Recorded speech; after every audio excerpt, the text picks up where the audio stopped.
Don't all try at once. You do, Mary, please. Let us pray. Heavenly Father, thank you for bringing us together here tonight to discuss city business and to make decisions concerning the city of Saginaw. Please be with us in our deliberations and guide us in such a way that our decisions are pleasing in your eyes. In your name we pray. Amen. Thank you, Councilmember Copeland. Item 1D is audience participation. If there is an item on the agenda you wish to speak, please see the city secretary and fill out a form. Unless it is items 4A and B, which are public hearings, and I will call for folks to speak at the appropriate time. So please do that. 2 is the consent agenda. A is action regarding building improvement grant with 1029 North Saginaw Boulevard. B is action regarding approval of surplus auction contract. C is action regarding consideration action regarding approval of a preliminary plat for Winsome Living, 15.129 acres of the Benjamin Thomas Survey. D, consideration action regarding award of bid for East Cement Creek Channel Reconstruction Phase 2. E is consideration action regarding award of and bid for library, sanitary, sewer, and storm drain improvements. Any questions, comments, concerns on the consent agenda? I do have one question. Yes, ma'am. Doug, when will we get a list of what the surplus is? Who's making the list? I'm sorry. When will we get it? Oh, he has got the, I think he's got the list prepared right now. He's making a website for that. So as soon as I get it, I can get it as soon as tomorrow, and I can get it to you. I was just curious. Okay, thank you. All right, any other questions, comments on consent agenda? If not, I'll entertain a motion. Mayor, I make a motion, we approve the consent agenda as presented. Do I have a second? Paul, second? Please cast your votes.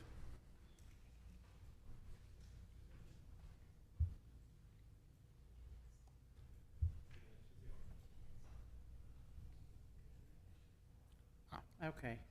Oh, it went. Just touch your name.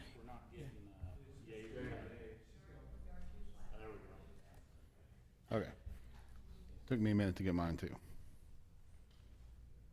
Everybody voted? All votes in? Motion passes. Thank you, guys. Let the record reflect, we do have a quorum, a full house tonight. Thanks for showing up, folks. Item on 3A, presentation of renovation concept study of the John Ed Keeter building remodel. For that, Assistant City Manager Lee Howe. Thank you, Mayor. Council will remember that a few months ago they commissioned a needs assessment study to determine some proposals for what to do with the Keeter building once it's vacated for the new library senior center. And we have principal architect for the Dallas-Fort Worth office for PGAL, Michael Lloyd, and Skylar Burke, who did a lot of work in putting together an assessment proposal. They interviewed a number of employees from all the affected departments that both would remain here in City Hall and might go over to next door. And so I'll turn it over to Michael to present for you. Thank you, Mr. Howell. Is this coming through okay? I am Michael Lloyd, PGIL principal with the firm, and Skylar Burke with me, interior designer that helped work on these layouts. So as you know, we're the new senior center and library will be open in a couple years, leaving the Keeter building vacant, giving you the decision what to do with that building. So we did a study for the city to look at how it could be repurposed as basically an annex to this building for city services. We said not to do that. Am I okay? Yeah, thank you. So we did two studies. We did the study for the Keeter, and then there's potential remodel for the city hall, mainly centered around this chamber. And if you can, we'll come to the city hall last, but as you can kind of see, the city hall chamber is getting a bit full, and we've looked at some ways to maybe add some seating capacity for busy days like today. So this is kind of hard to read, but this shows a programming assessment where we interview the different departments,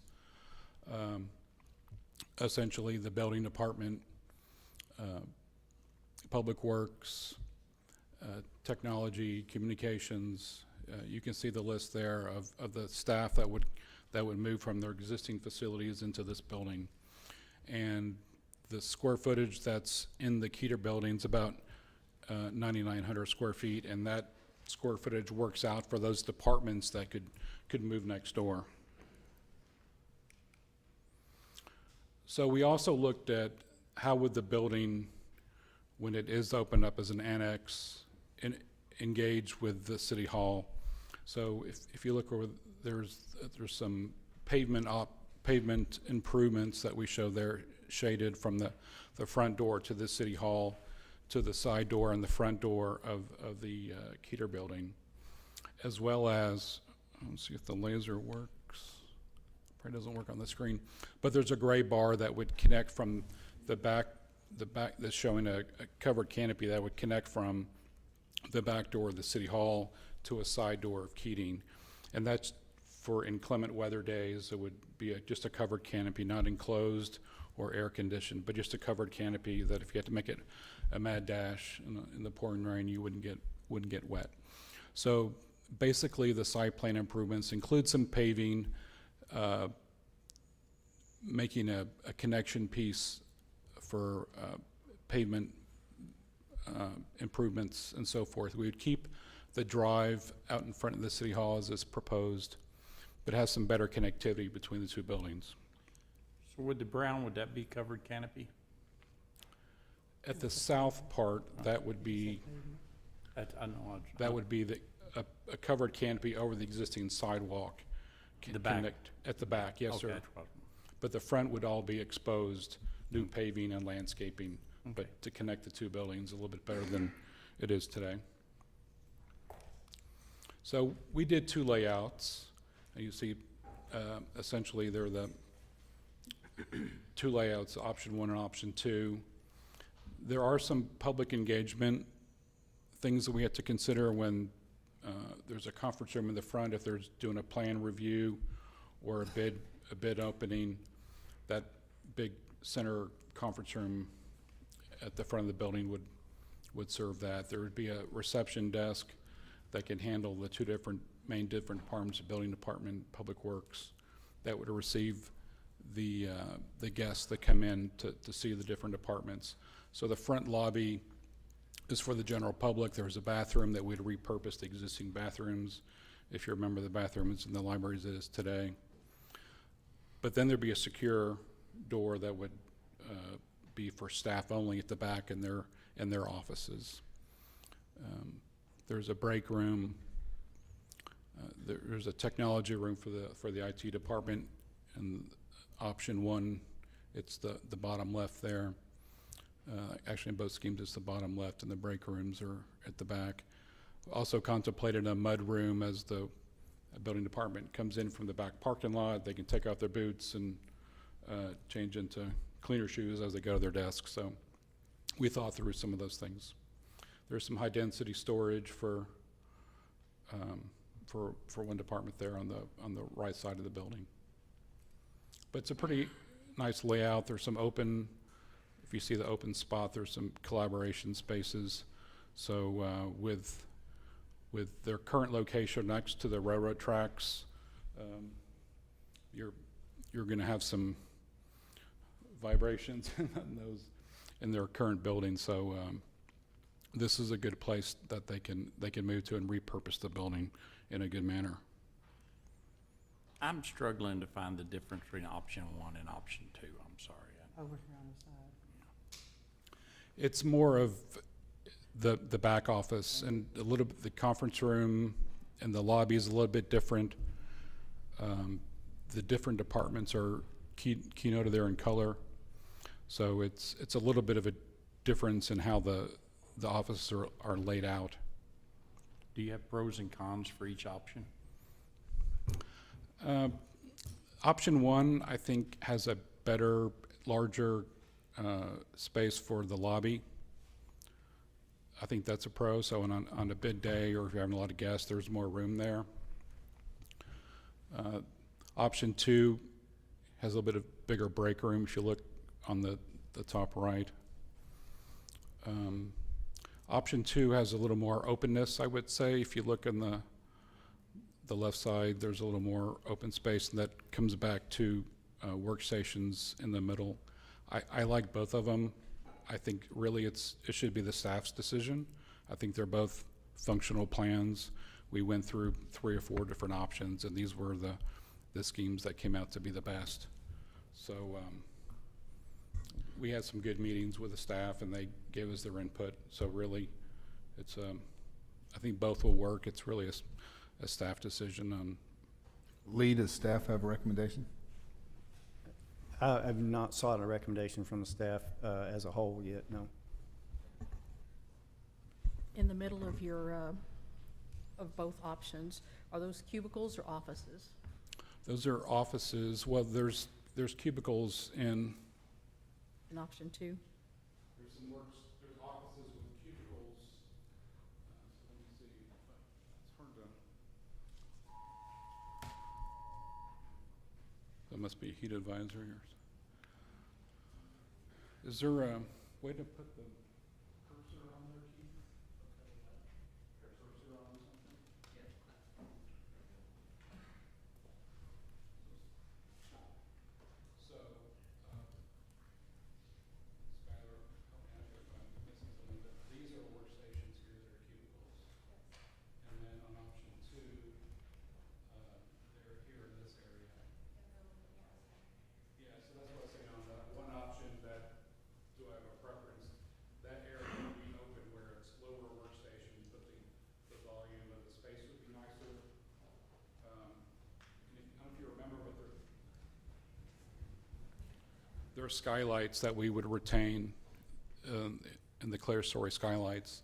And that was one thing we were very conscious of, is to see how the natural light would come into that backspace. So I kind of have a preference for option 2.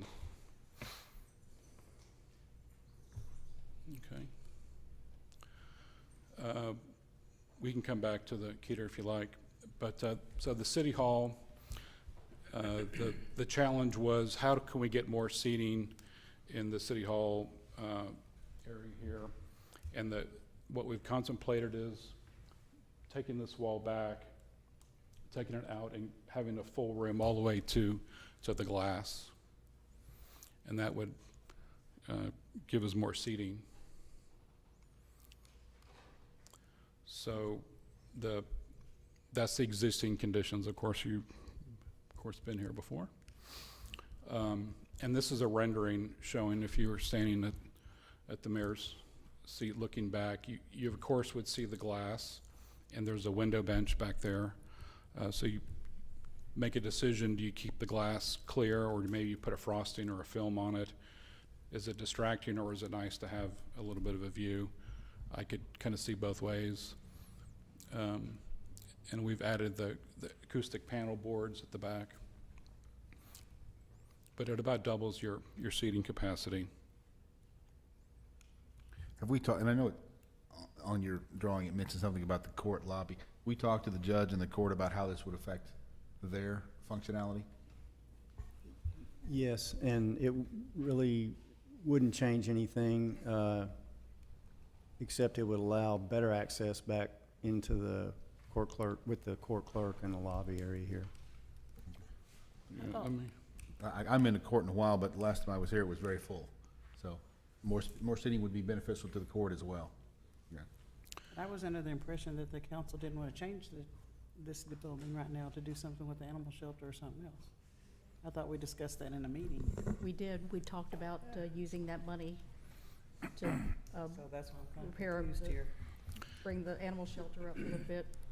Well, we've got to move Public Works out before we can really take advantage of the animal shelter space. I believe that's how the dominoes would sort of lay out, fall, boom, boom, boom.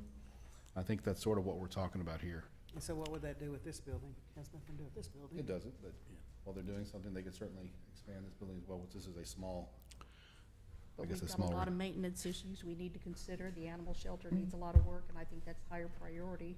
And that's what the council had. Well, the animal shelter would probably be a bond election to do a full rebuild. A new animal shelter But would be a there's some stuff bond. that could be done right away that could help. There's true. And I think, and we had talked about that money being better spent for that instead of trying to do something with City Hall at this time. Because, and correct me if I'm wrong, Bren, we said if we needed to move the council over to the recreation center, we could if we anticipated a large crowd. Yes, that's right, as long as the agenda indicated the address and the location for the meeting. Correct. So when we did when we did this, it was brought up to at least do an evaluation of both of these buildings, and then the council asked for also evaluation of what it would cost to either fix up or come up with a new animal shelter. So I think what this is just going over the first part of those two, right? Yes, sir, Councilman. This is just a study. So our study had two scopes. They're not dependent upon each other. You could renovate the Keter and not touch the City Hall. I've done a price study that shows you the pricing options of both. So you could think about the City Hall, how that fits in with animal shelter and your other funding when it's appropriate, if it is appropriate to renovate. So this is just the first glance of looking at the project for you, so you can decide as time allows. One thing I did want to point out on the City Hall study is that it also contemplated better ADA access. So in the floor plan, we have a ADA route that would go behind the wall here, and then we'd make a little portal right here behind where those outlet thermostats are, I guess they are. So there would be an ADA ramp behind the wall that would allow access from this level up to the back level. So that's an added bonus, and there's some little minor reconfigurations. There's a closet and an IT room, and I think we sorted that out, and of course the important recycle bins that are in the closet right over here. So that was part of the scope and what we looked at, and some other minor seating changes in the back, basically. I got it. Can we go back to the Keter photos, Yes, sir. slides? I noticed in option 2, seems to be a lot of storage for the city clerk that's not on option 1. And I don't know if we took into consideration, at some point, we're probably gonna need to have an assistant city secretary, and also to groom them in for that position, and I don't see any consideration for that. Yeah, so in option 1, thanks Keith, it's backed by the break room. In option 2, it's on, right there, the high density shelving. Okay. We seem to be busting at the shelf, or busting at the walls with storage here now, and I wanna make sure if we do this, we do it right. Yes, sir. Yeah, we've got the high density. So my big thing with the library redesign, I'd really like to see the data and make absolutely sure with our population that's going to be in the next, 5-6 years as Saginaw finishes building out. Are we right sizing this to match that? And do you have that data? Right sizing the departments to support those functions. Right. So if I recall, we did plan in some expansion of staff that would give some built-in capacity. And did you use quantitative or qualitative data to decide how much? That was through staff interviews and projections of what we would go out to, I think, a 10-year additional staff. We told them to think about expansion. We don't want to move in day one, be fighting for room. So there is some built-in capacity. Right. And the last thing, I know that in the private, definitely in the IT world, so if they're going to a lot of open concepts, really pushing to get away from offices unless it's absolutely legally required. Was that one of the options you all looked at? That was not one of the options. It was a mixture of office and workstation. We can certainly, it could lend itself, you could get more density for sure if you go to workstations. So if it does. Yeah, the last thing is, I'm definitely, it's out of my wheelhouse of how to design this for this type of thing, but did we look at other cities that's similar size to us and matched up, their shortcomings? Well, we do a lot of municipal work for sure. So the right sizing of of the offices or things we look at to make sure there's some equality in the spaces. We did bring up the conference room to make sure that when you're doing plan openings and bid openings, that there's space that is available that doesn't disrupt general office functions and keep the public in the front and the staff essentially undisturbed at the back. So that's certainly lessons learned from our past projects. Shay. Thank you. Okay, so I have Oh, one other yes, ma'am. question. Looking at your janitor's closet here, I noticed that it comes through the break room. I mean, we probably won't have people in the break room at the time, but, I mean, would it be more feasible, or is it even possible to open that closet through the men's room? you certainly could, but then I'm always cautious of having the janitor's closet, What if you have a Sex- female janitor? yeah, What if you have a female janitor? How can They she go get in in and there? clean the men's room anyway, Well, you just have to close it down, though. Yeah. Just shut it down. that's what I was trying to, but I was just Say trying to politely. keep the chemicals out of the break room. so I think one thing to remember on this is certainly a study. We wanted to make sure, the big task was speak to the departments, query them, see what their space needs are, and do they fit in the building? Is it too small, is it too big with the different departments? And I think what the study proves is that the building is a good use for the departments that need a new home. When you do go out for final designs, I would think you would revisit the plan, you would revisit the program. We met several months ago, so things may have changed. So when you go to do a full design package, soliciting designers and engineers, you would validate some of these things. But the study, I think, served its purpose of confirming the building's a good use. Go ahead.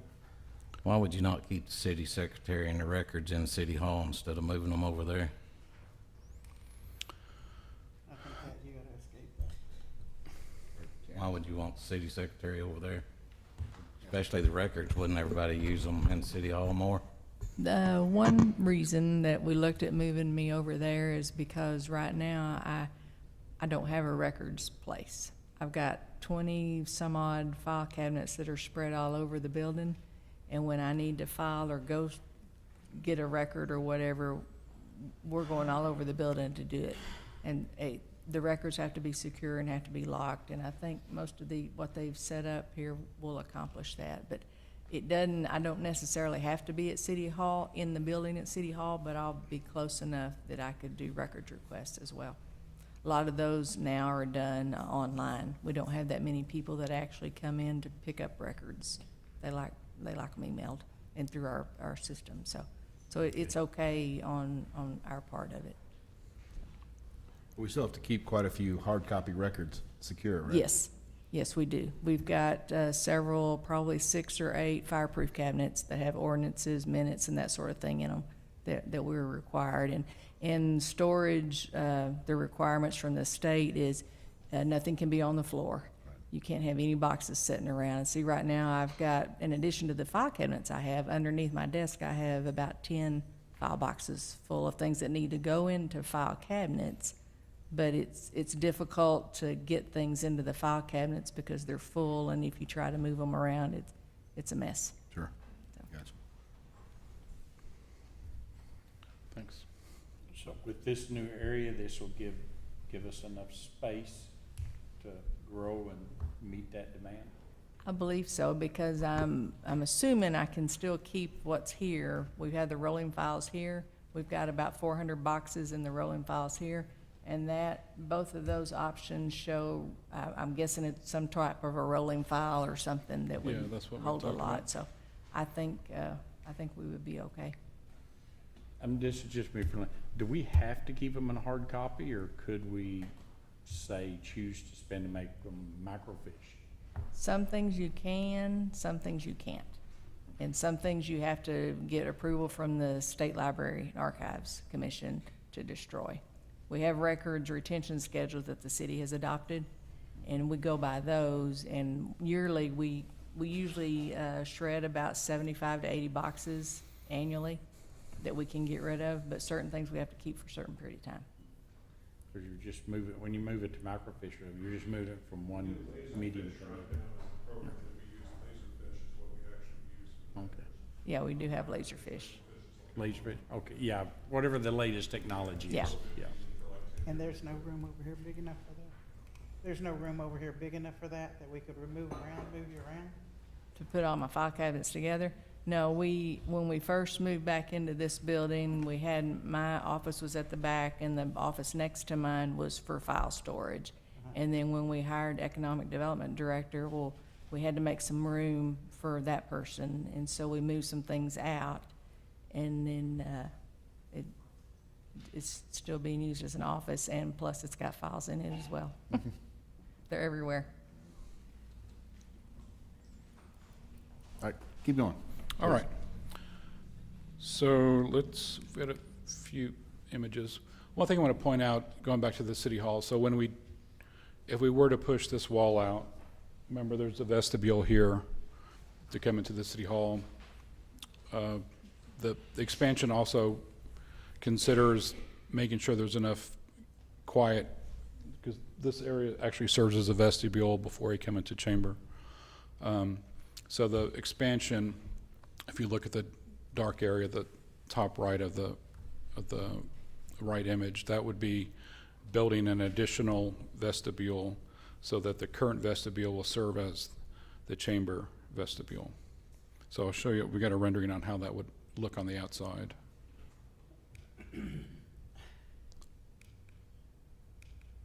So that's the current existing entry, and then there would be an additional entry element there that would be the building vestibule. And from there, you could walk straight into the main lobby or into this other side vestibule before the city hall. But that's just a thought of how that could work. So we did a budget. What we looked at here is the construction cost of renovating Keter, and that contemplates an interior renovation only. There's a site cost, the site improvements, which includes the canopy and the site work, and then basically a full gut of the inside, new MEP, mechanical, electrical, plumbing systems, new finishes, and that's the top figure. That's at about 1.6 million, and it's about $175 a square foot. Now, just to give you some perspective, if you think that's a lot of money, if you were to build a brand new building, we looked at what the cost would be for going rate of construction, just to give you some sense of value. Is it worth to renovate, or is it better to build new? So that's just a value-based new building construction cost of the same square footage at about $600 a foot, put you in the $6 million range, and then you have to buy the property and develop the site, presuming you could find a greenfield site that's appropriate. So just put that up there to give you some value of comparing a renovation cost.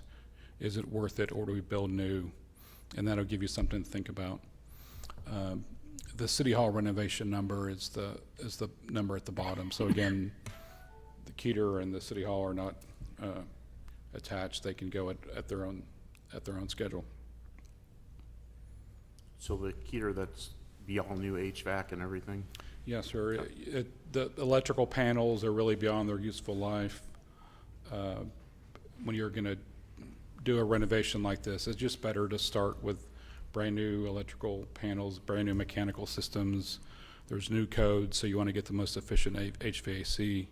So just gut it, go back to the studs and all new finishes.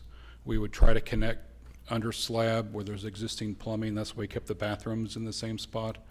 But there would probably be some saw cutting and reconnecting but essentially the sewer line would go at the back of the building like it does today. Somebody remind me, when did we build the John A. Keeter Public Library building? Is that 20 years old? I think it's Randy, you remember? Randy, do you remember? Did you build it, Randy? My brain says it's at least about 20 years old. Is that about right? At least, maybe a couple years. I was thinking it was 40 just out of the top of my head, but no. It's early 2000s, I know that. Maybe 02, 01, okay. Okay, Just to get an idea of how old it is, okay. yeah. All right, so are there any questions? You want me to go back to anything? I don't want to belabor the presentation here. All right, thank you, sir. Thank you very much for your time. Appreciate your help. All right, item 3B, presentation of flock study, automatic license plate readers. For that, Assistant Police Chief Brandon Badavinick.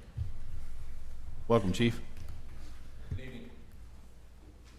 Mayor and Council, we have Hector Valdez here with Flock Safety. We have tested this presentation system twice, but you know how things go. So Greg's going to help us get a connection, and he's going to give a presentation on the automated license plate reading system. The ultimate goal of this is, adding this is going to reduce crime, which obviously improves quality of life for our citizens. We should be able to hear him through the question. Awesome. Good evening. Can you all hear me? Yes, sir. Can you hear us? I can hear you all great. My name is Hector Soliman Valdez. I am a community affairs manager with Flock Safety. Wanted to just take a moment to start off today by providing you some background on Flock, then diving into our technology and how we've been solving crime nationwide and in your area. Flock Safety, and can you all see the presentation that I'm sharing as well? Is that a yes? Yes. Sorry about that. Perfect. Flock Safety is an Atlanta-based company. We have been around since 2017. We were actually created in response to a crime wave that was occurring in our CEO's neighborhood. Like many of you folks, he and his neighbors had Ring cameras, all kind of footage that they were providing to police when burglaries were occurring, car break-ins, etc. And what he found out, when providing that to his local law enforcement was that that wasn't enough. Really what police were saying was needed was a license plate or something to commence the investigation. And so he started doing some research, and he found out a couple of different things about license plate readers. One, this technology has been around for many years. Many of you may, when you go to a shopping center or go through a toll, have your plate read. So technology's been around for a while. But what he did realize is that it was extremely expensive, right? And he was looking for a solution for his neighborhood. And traditionally, these cameras were available to police departments, cities, but by purchase, right? And so they would spend tens of thousands of dollars on purchasing a camera. And then one of the last things that he noticed is that there wasn't really any privacy-centered technology that would work for a neighborhood such as his.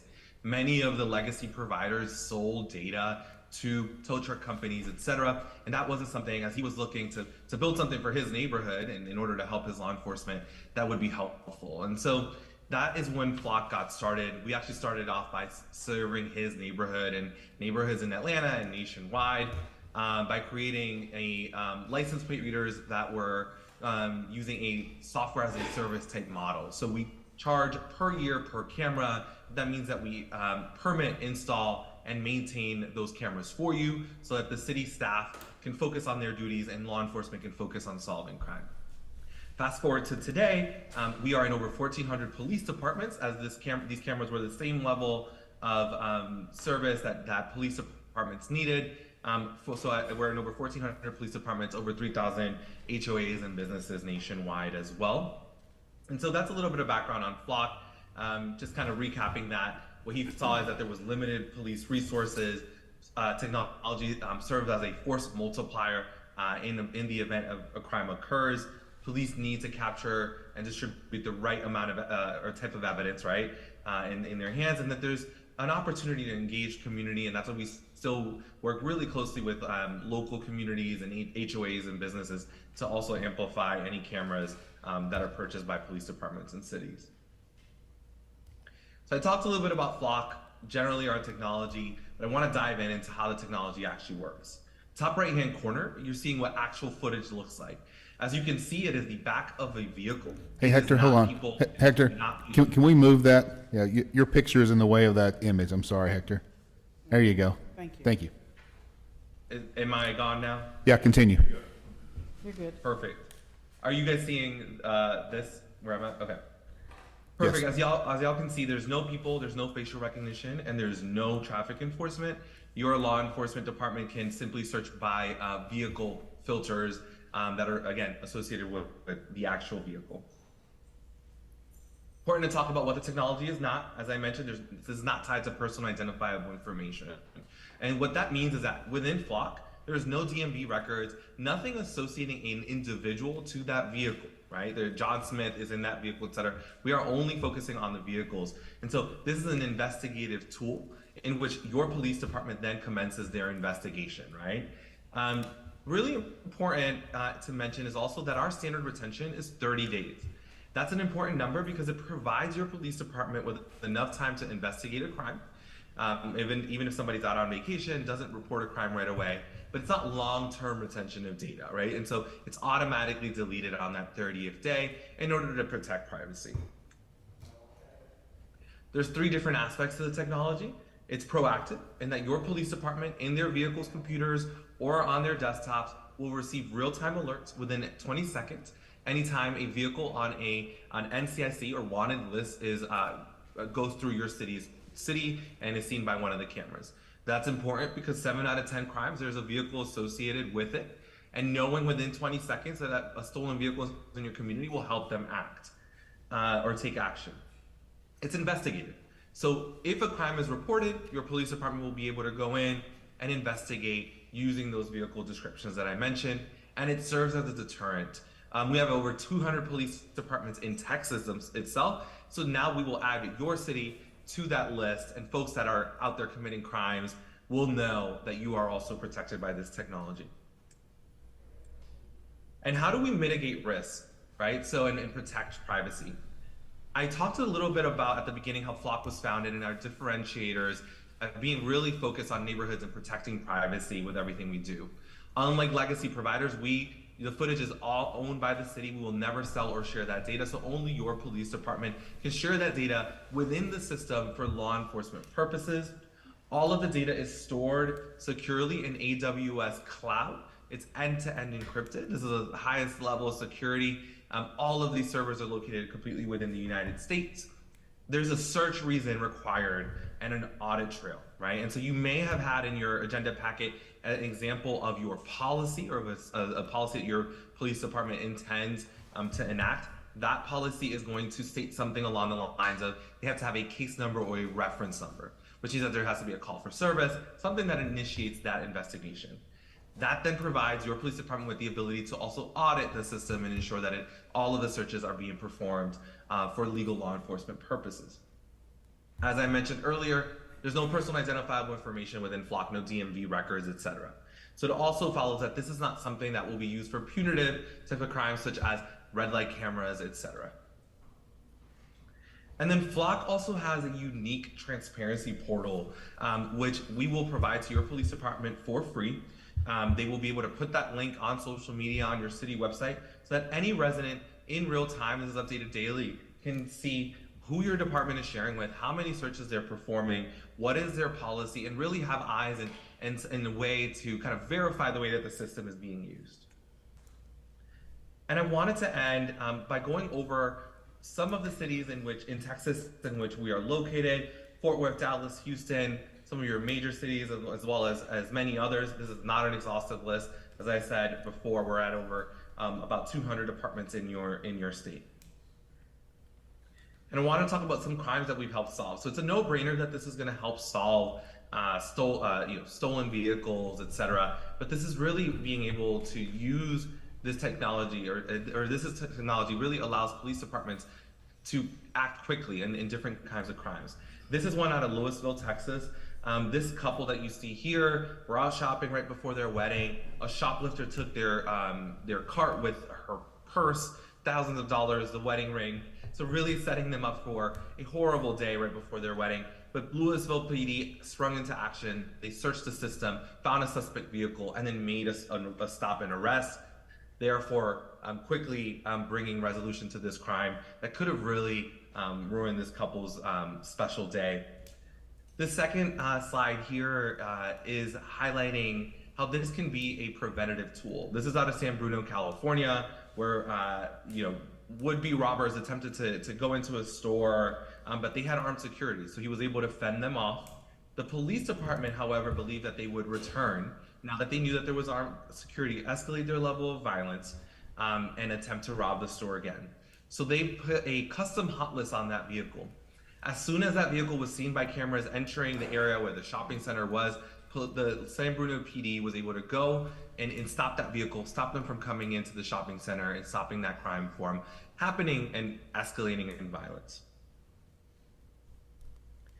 And then I wanted to end with this Amber Alert out of Chamblee, Georgia. Your police department will also be receiving Amber Alerts and Silver Alerts, so that's for missing elderly folks. We've actually helped in over 150 of those type of incidents to bring resolution to those cases.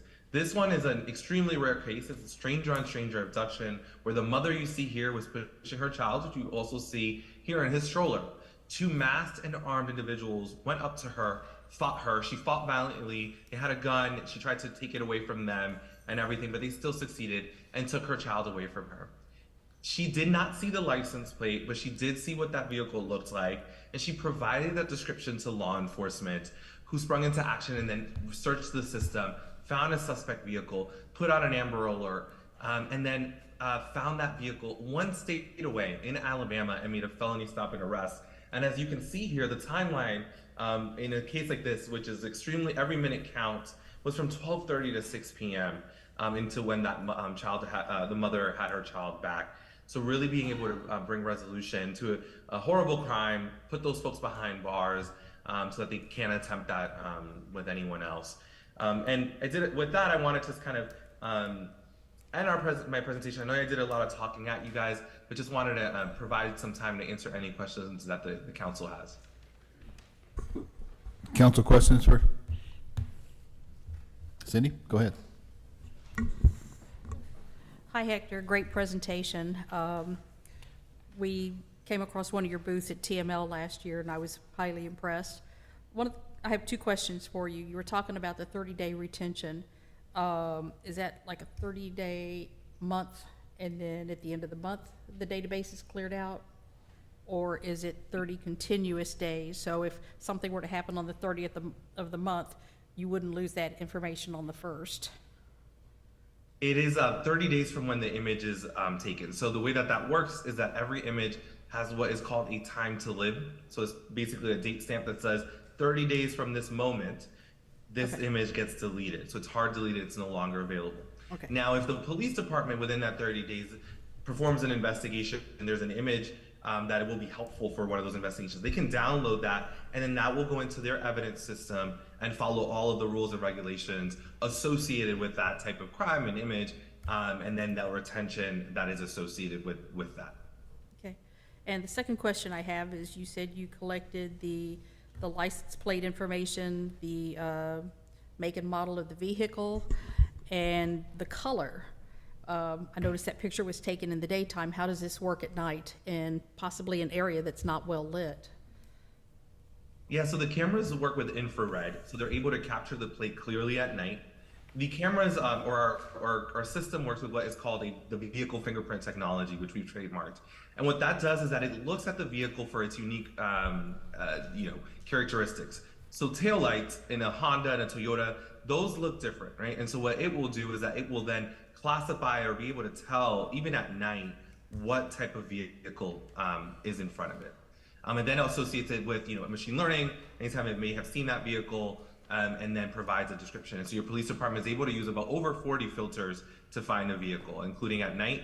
If it's seen that vehicle, that plate, they can also see an image of that vehicle during the day, if it's been seen during the day, for example. Thank you. Council, other questions? Paul? More so a comment. I actually was at a couple different conferences and spoke to some people from Flock. And with the officer shortages we've had, I think this would be a great tool.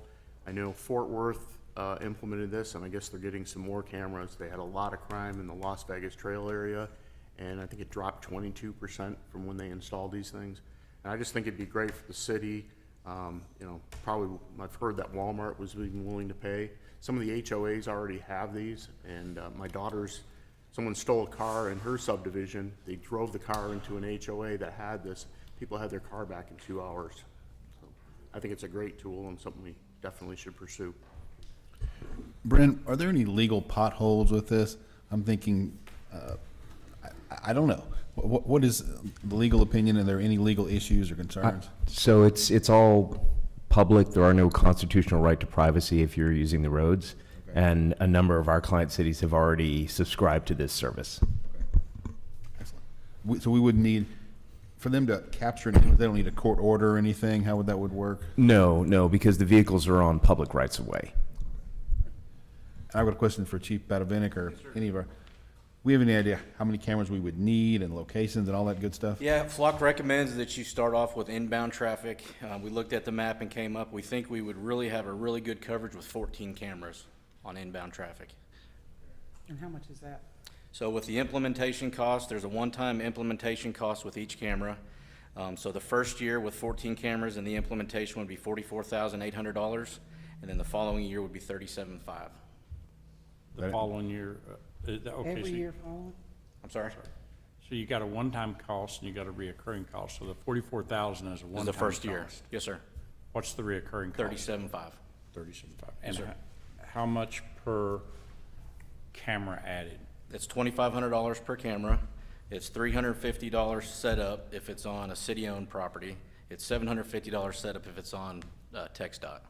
So we would have several on TxDOT property. And that's gonna cover both sides of Saginaw? From On Saginaw 156? Main and 156. Yes, ma'am. So there's no ongoing software maintenance fees or anything like that? It's all covered in this? Not that I'm aware of. Is that correct, Hector? I'm sorry? There's no ongoing, like, any additional software maintenance fees, correct? It's all included? No, so that yearly cost is inclusive of access to the system, unlimited seats, right? So that means everybody in your department that should have access will have access. And then as we provide software updates, those are automatically included as well. So both the hardware and software side. Okay. So they cover both if a camera goes out or anything? They fix it? Correct. So if a camera is goes out, we will send one of our field ops persons to replace the camera within 72 hours. So we're constantly receiving health notifications, and so that's how they monitor, that the cameras are up and running. We're essentially leasing the camera, correct? Correct. Yes. So think about it, instead of it's like when you purchase an iPhone, you are purchasing that iPhone 11, and that's that, right? With us, you are really just purchasing the leasing access to it as there's new equipment, something happens to it, that's our responsibility. So I don't have to pay for a technician from Atlanta to fly in to fix a camera or whatever? We have local technicians in your area. Okay. I got a question for Kim. Can the CCPD funds be used for this? I would think so. Maybe some of the bigger businesses might donate to it. I have another question for you, sir. How are these powered? Do we have to hardwire them, or, what happens if the power goes out? They are infrastructure free, so they're connected to the internet via the cellular network, and they are powered with through solar panels. And how do you think these cameras would withstand the heat that we've been experiencing this summer? Well, we were up to 112 today at ground level. Yeah, the cameras are rated for extreme heat. We actually operate all over Phoenix, which, believe it or not, is warmer than you guys right now. Yep. It's just there. And so that is not an issue. They're also rated for cold as well, which is not as much of an issue in your area. But for example, we have cameras in Illinois, Minnesota, et cetera. So they are weatherized, similar to what your street lights, et cetera. Okay, thank you. So to build it out, to say, to get it to cover, so this is, say, stage one, 44,000 plus $35,000 a year after that, just to cover those 14. But what would be the end state where we'd think we had coverage that we I mean, if you wanted? start really looking at a map, you could probably, and correct me if I'm wrong, Chief, probably double that as far as camera-wise. That's correct. If you were to record incoming and outgoing traffic, to be able to have a lead for all crime that occurs in the city, you could double the cameras that we've listed. That just covers incoming vehicle or traffic coming into our city. If you come into our city and you're picked up on a camera, then we should be able to find you from there without having you going out of the city on another camera. Yeah, so what I'm sitting here trying to, looking at an ROI, right, return on investment. So how many of these cameras do I get? How much this system do I buy versus benefit to cost ratio, so to say. So that's what I have to depend on y'all. Can they be portable? Can we move them around as, say, if we have an area that's getting a lot of car break-ins, can we move these cameras around? And if we can, what's the cost of moving them around? So I can kind of step in a little bit, and I'm sure the chief will have an opinion as well. What we will do is work with your police department. We have solutions consultants who are past law enforcement, typically analysts, et cetera. They will look at both traffic patterns, crime patterns, and provide kind of hey, this is a best practices using the layout of your city to provide adequate coverage. Typically, the reason that our technology is very successful is that you're able to capture whether it's entrances and exits of cities, strategic areas, et cetera. We do have a solution for a portable camera that sometimes police departments will use kind of for like those specific type of crimes that there may be just an uptick in a specific area, very hyper local. But that's how we will typically provide kind of that thought leadership to your department, obviously deferring to them because they know the community best and obviously and your budget, et cetera. So that's how we create the deployments. So, Mr. Ragsdale, so it was mentioned that, with the resource staffing that we got, and the strange we got on it, that this could help. Would this replace a police officer? I don't think it ever replaces a police officer, but it does provide the leads that our officers can utilize, so it makes us more efficient at what we do. So I don't think it ever replaces an officer, but it does make us more efficient. Didn't think so. I just wanted to make sure everybody was clear that this wasn't. Yes, sir. And I'm assuming it'd be the detectives in your detective department using this or pulling up this data. Is that how that would work? Yes, sir. Okay. It can be used by patrol, first line officers out on the street doing follow-up on calls as they're taking those. CID would be using that as follow-up on cases as well. Once we have warrants in place, we can search the vehicle that the suspect was in, see what area he's commonly recorded in, and then makes apprehension a little easier from that standpoint. Once a warrant is attached to the plate, anytime he goes through a camera, there will be a hit that goes out to the agency that owns that camera, letting them know that there's a warrant on the plate and that vehicle's in motion. If it's in our city, we'd get that notification. If it's in Lake Worth, they would get it, White Settlement. So like to speak. an officer in an individual car would get that notification if he's out and there's one's triggered very near him? It can be set up to where it's almost that seamless, yes, sir. Okay. So, one final question. So, sir, I'll ask you, what's the negative? What's the negative? I didn't go search the internet or anything to see if there was any negativeness out there about that. So I'll just ask you before I go do that.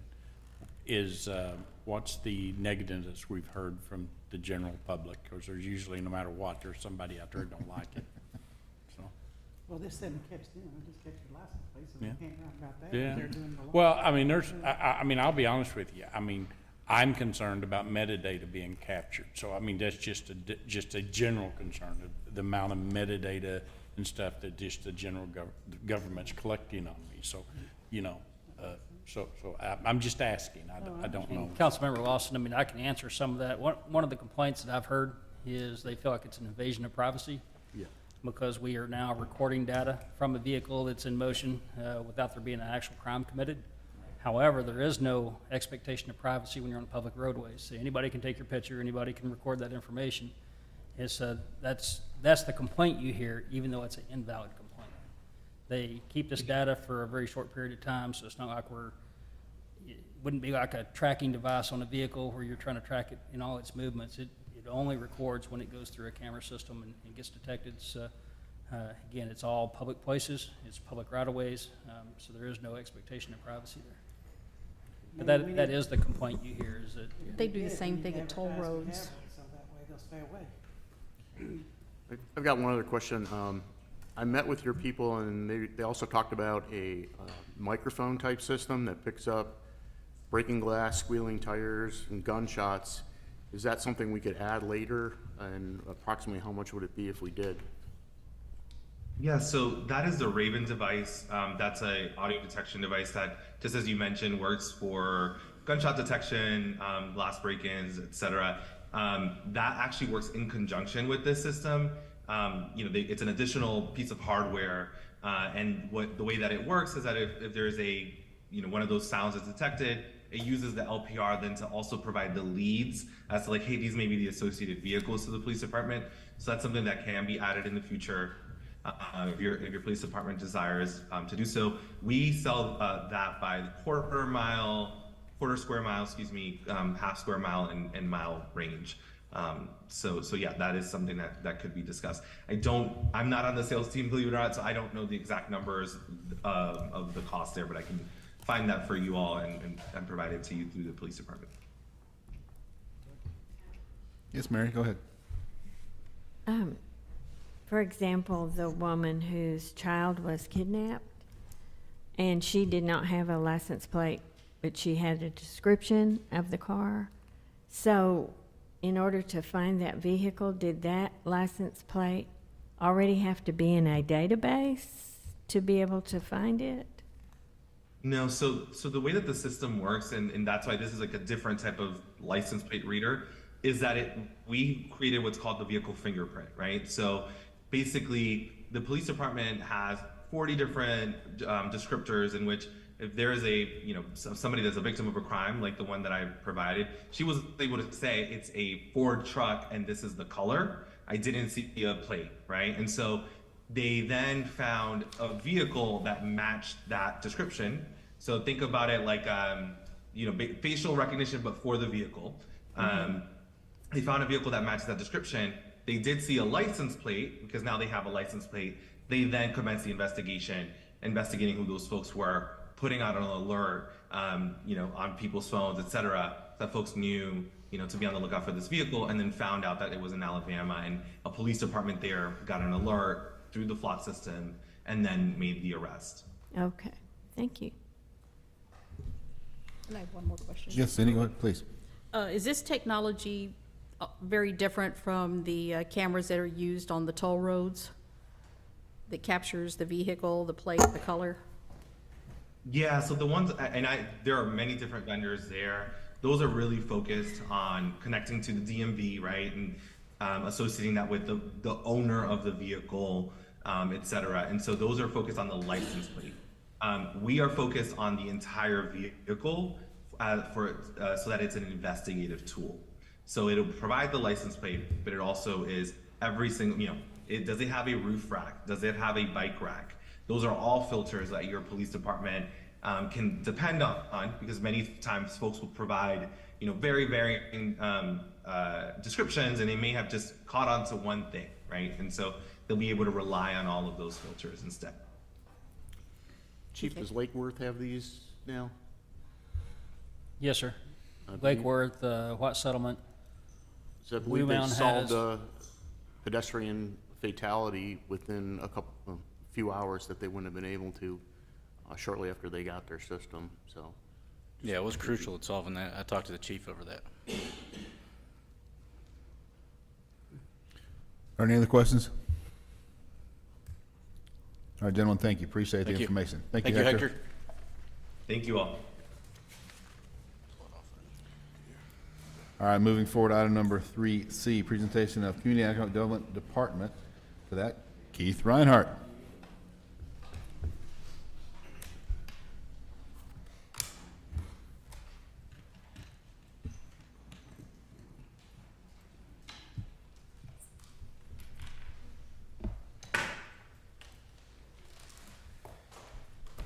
Good evening. Good evening.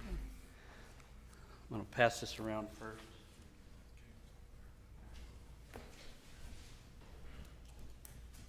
Each one of y'all are email, I know you have a copy of this, I want you to have this, you have it on your screen, I'm going to have it. Flip through and look at it.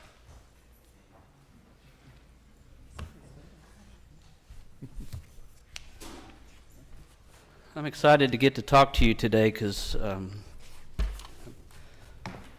up until this point, we've had all the other departments that have been able to come and speak to you and kind of tell you what they do and tell you about some of the accomplishments and things that the issues they face.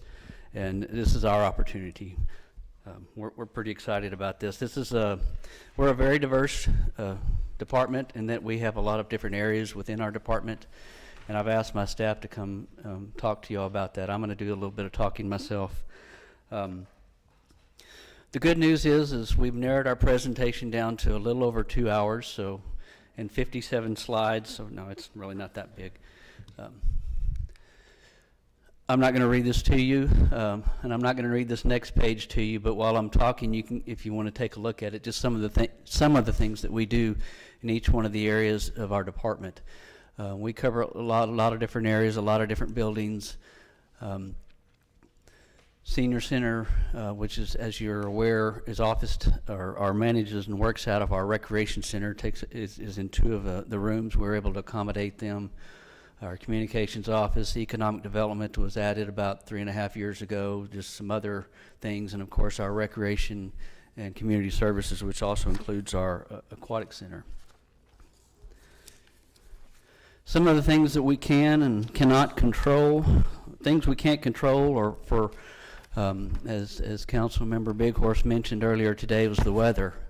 And I want to give you a little statistic is, we can't control the weather. We can't control when we have a freeze and the temperatures are below 0 and it knocks out all the power across the state. We can't control that. We get blamed, but we can't control that.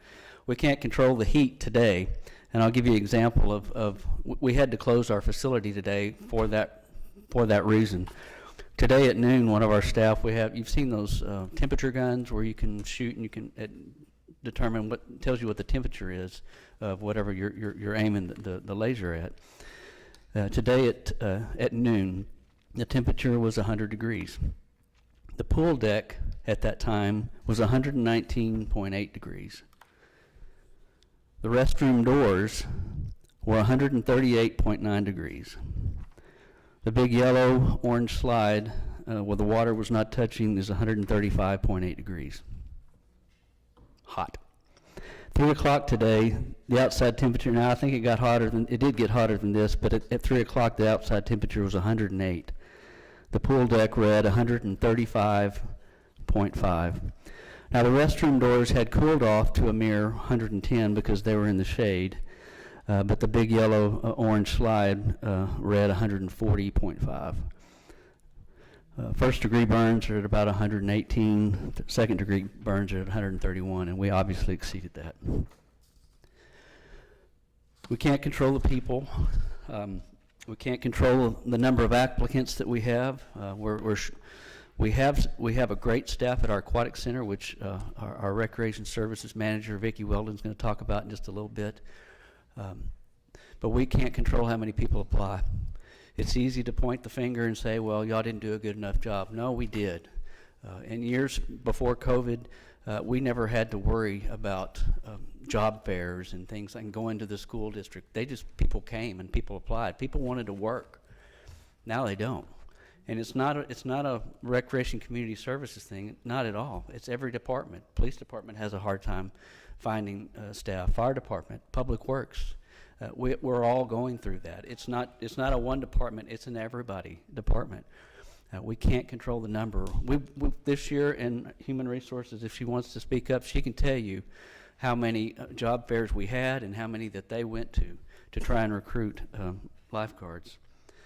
We can't control mechanical failures due to age and usage. Our circulation pump had to be replaced this year, and it was replaced brand new. It was put in 2007. In 2011, we had to replace it because we had that freeze where it was below 19 degrees for a whole week, and it froze, and we had to replace it. But it's been working great since then.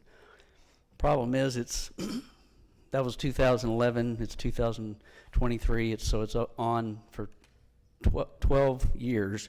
It's been working 24 hours a day, 7 days a week, every day of the year. The only time we turn it off is when we backwash. We can't control what's said on social media. We've gone to a society where people can say whatever they want and feel like they can't be held responsible for what they say, and we can't control that. And we can't control other departments. And what I mean by that is we work extremely well with every department we have in the city. But sometimes we need those staff members. But those staff in those other departments, they would have to stop what they're doing in a very important role that they're doing to come help us. So sometimes they're not able to come help us because of that reason. We can't control the current staffing levels versus the expectations of the public because we work with what we have, and we have a great staff. I'll put my staff in front of anybody in any other city.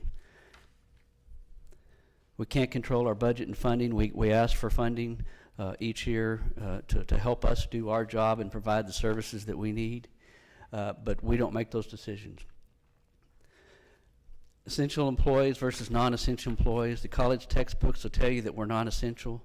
And if you think about it, in some ways, we're not essential because you have to have water, you have to have streets, you have to have drainage, you have to have sewage, you have to have police and fire protection. You can say that you don't have to have us, but tonight what we're going to do is we're going to try to prove to you that we do provide value to our citizens. Oh, go ahead. I would like to say one thing. Yeah, a lot of these things we can't control the weather. But, of course, when you're talking about the general public, you can't talk about everybody, but I would be willing to say that 80% of the people understand that. What they judge us against is how we react to an emergency.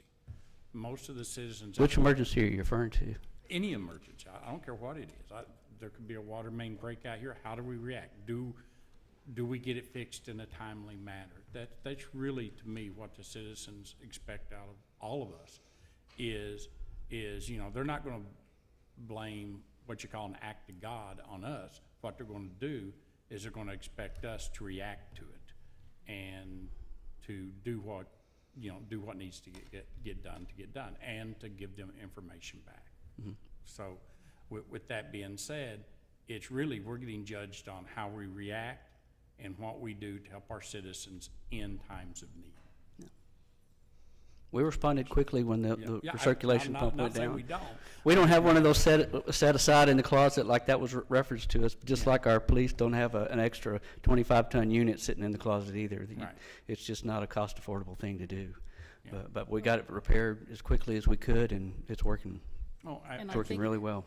I think one of the things that Nick is talking about is, some of these things, like some of the air conditioning systems and water heaters and things like that, weren't brought to our attention immediately.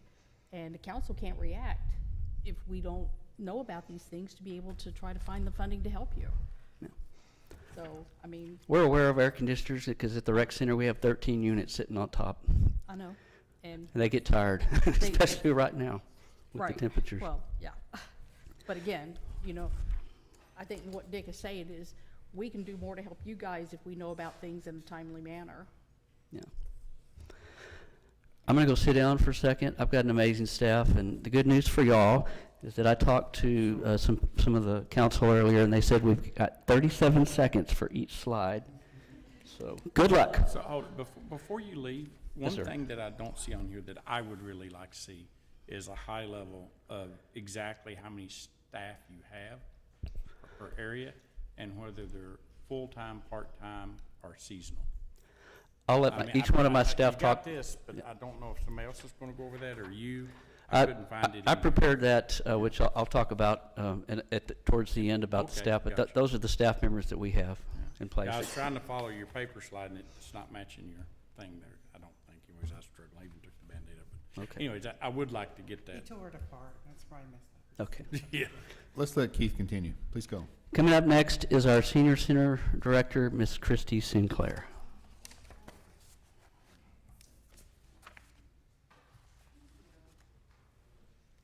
That moves it forward, that moves it backwards.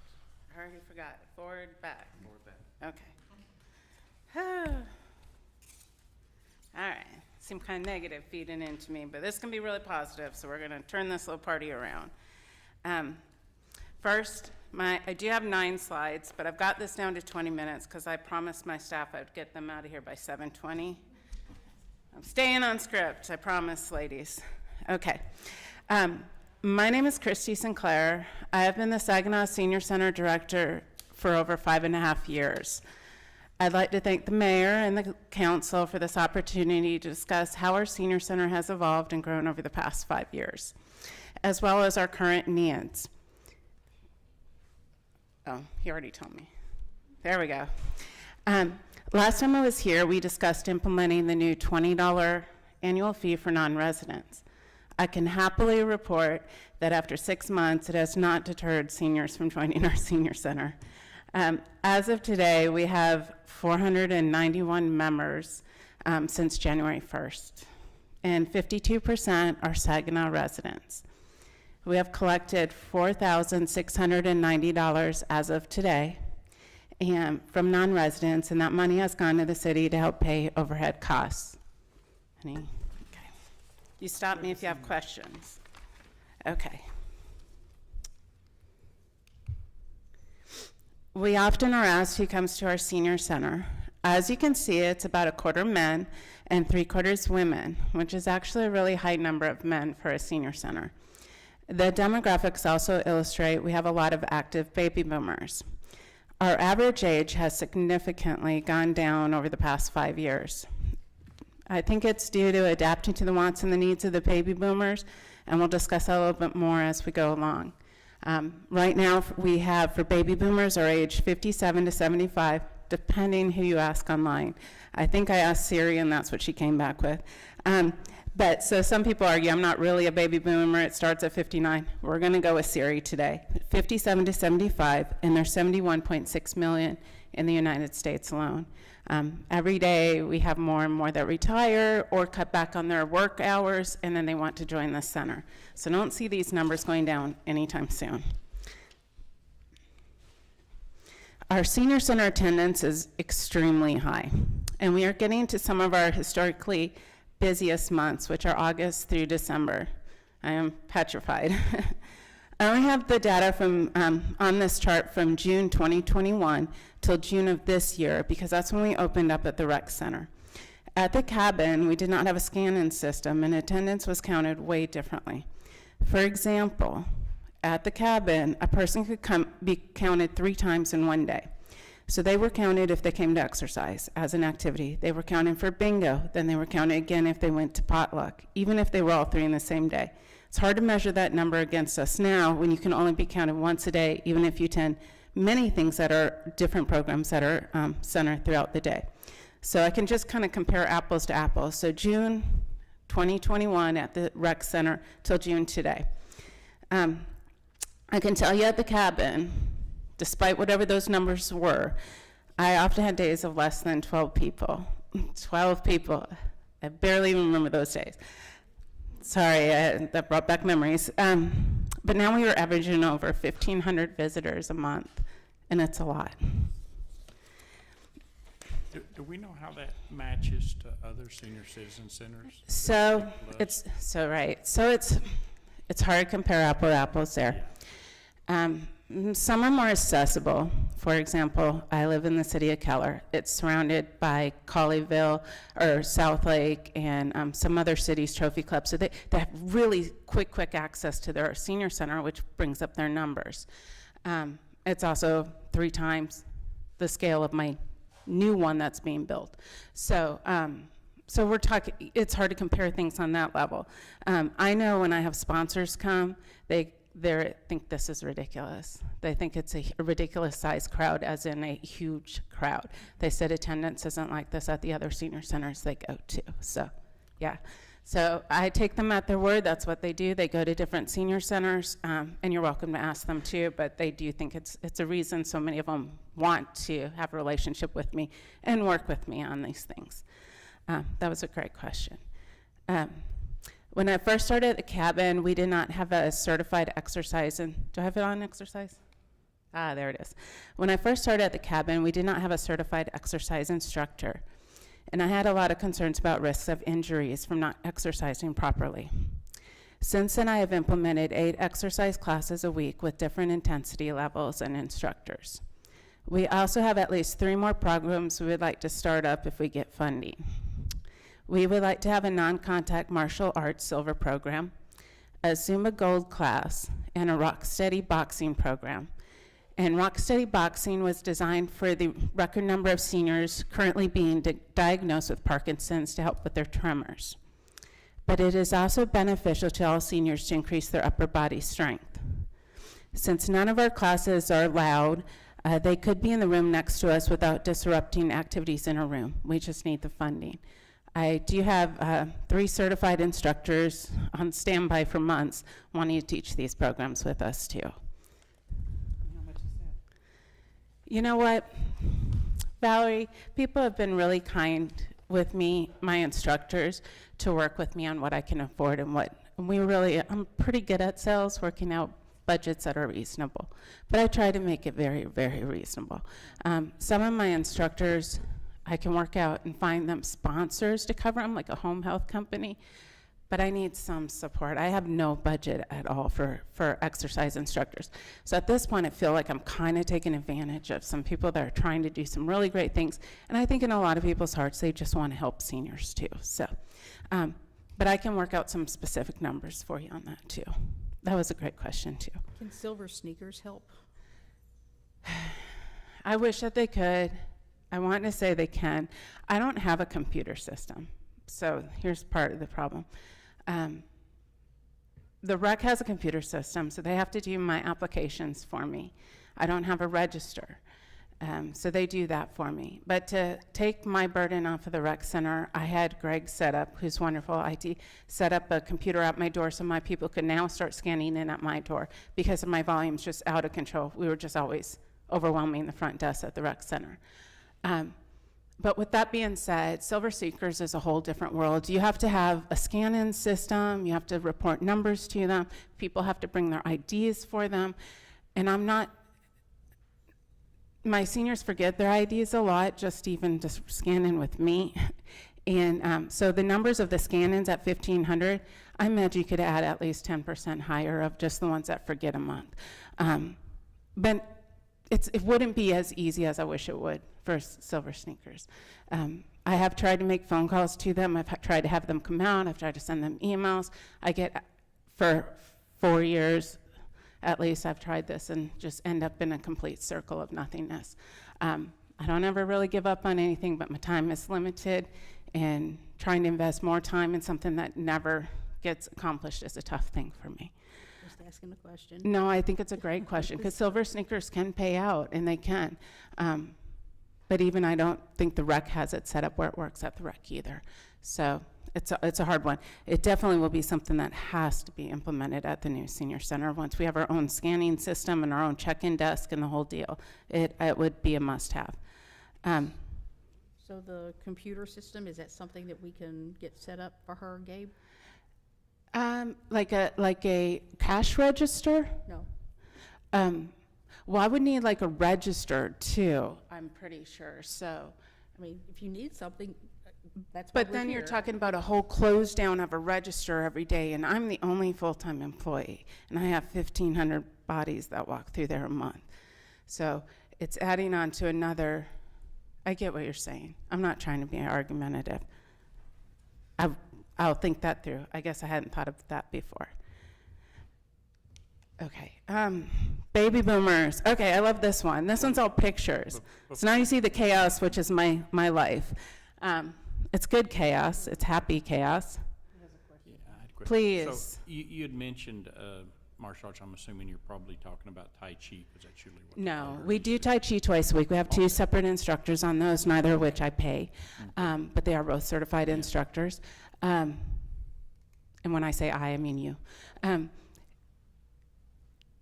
Martial arts would be a non-combat martial arts silver program, and it's meant to be a higher intensity program.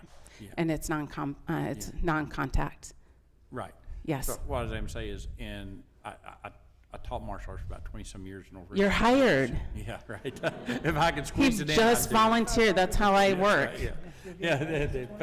I don't even need an interview. You're But what I was accepted. going to say is over there, the seniors did get charged a minimal fee. It wasn't totally free. Sure. Now, that's completely an option to the council. You guys can do that. I know there was panic about charging the $20, and I was all okay with that. But if you do want, because we didn't want to charge seniors anything ever, so if we now want to charge, I'm okay. I implement whatever you guys put in front of me. If we do want to charge for stuff, will they take as many exercise classes? Absolutely not. Are the exercise classes extremely important for their physical wellness? Absolutely. Absolutely.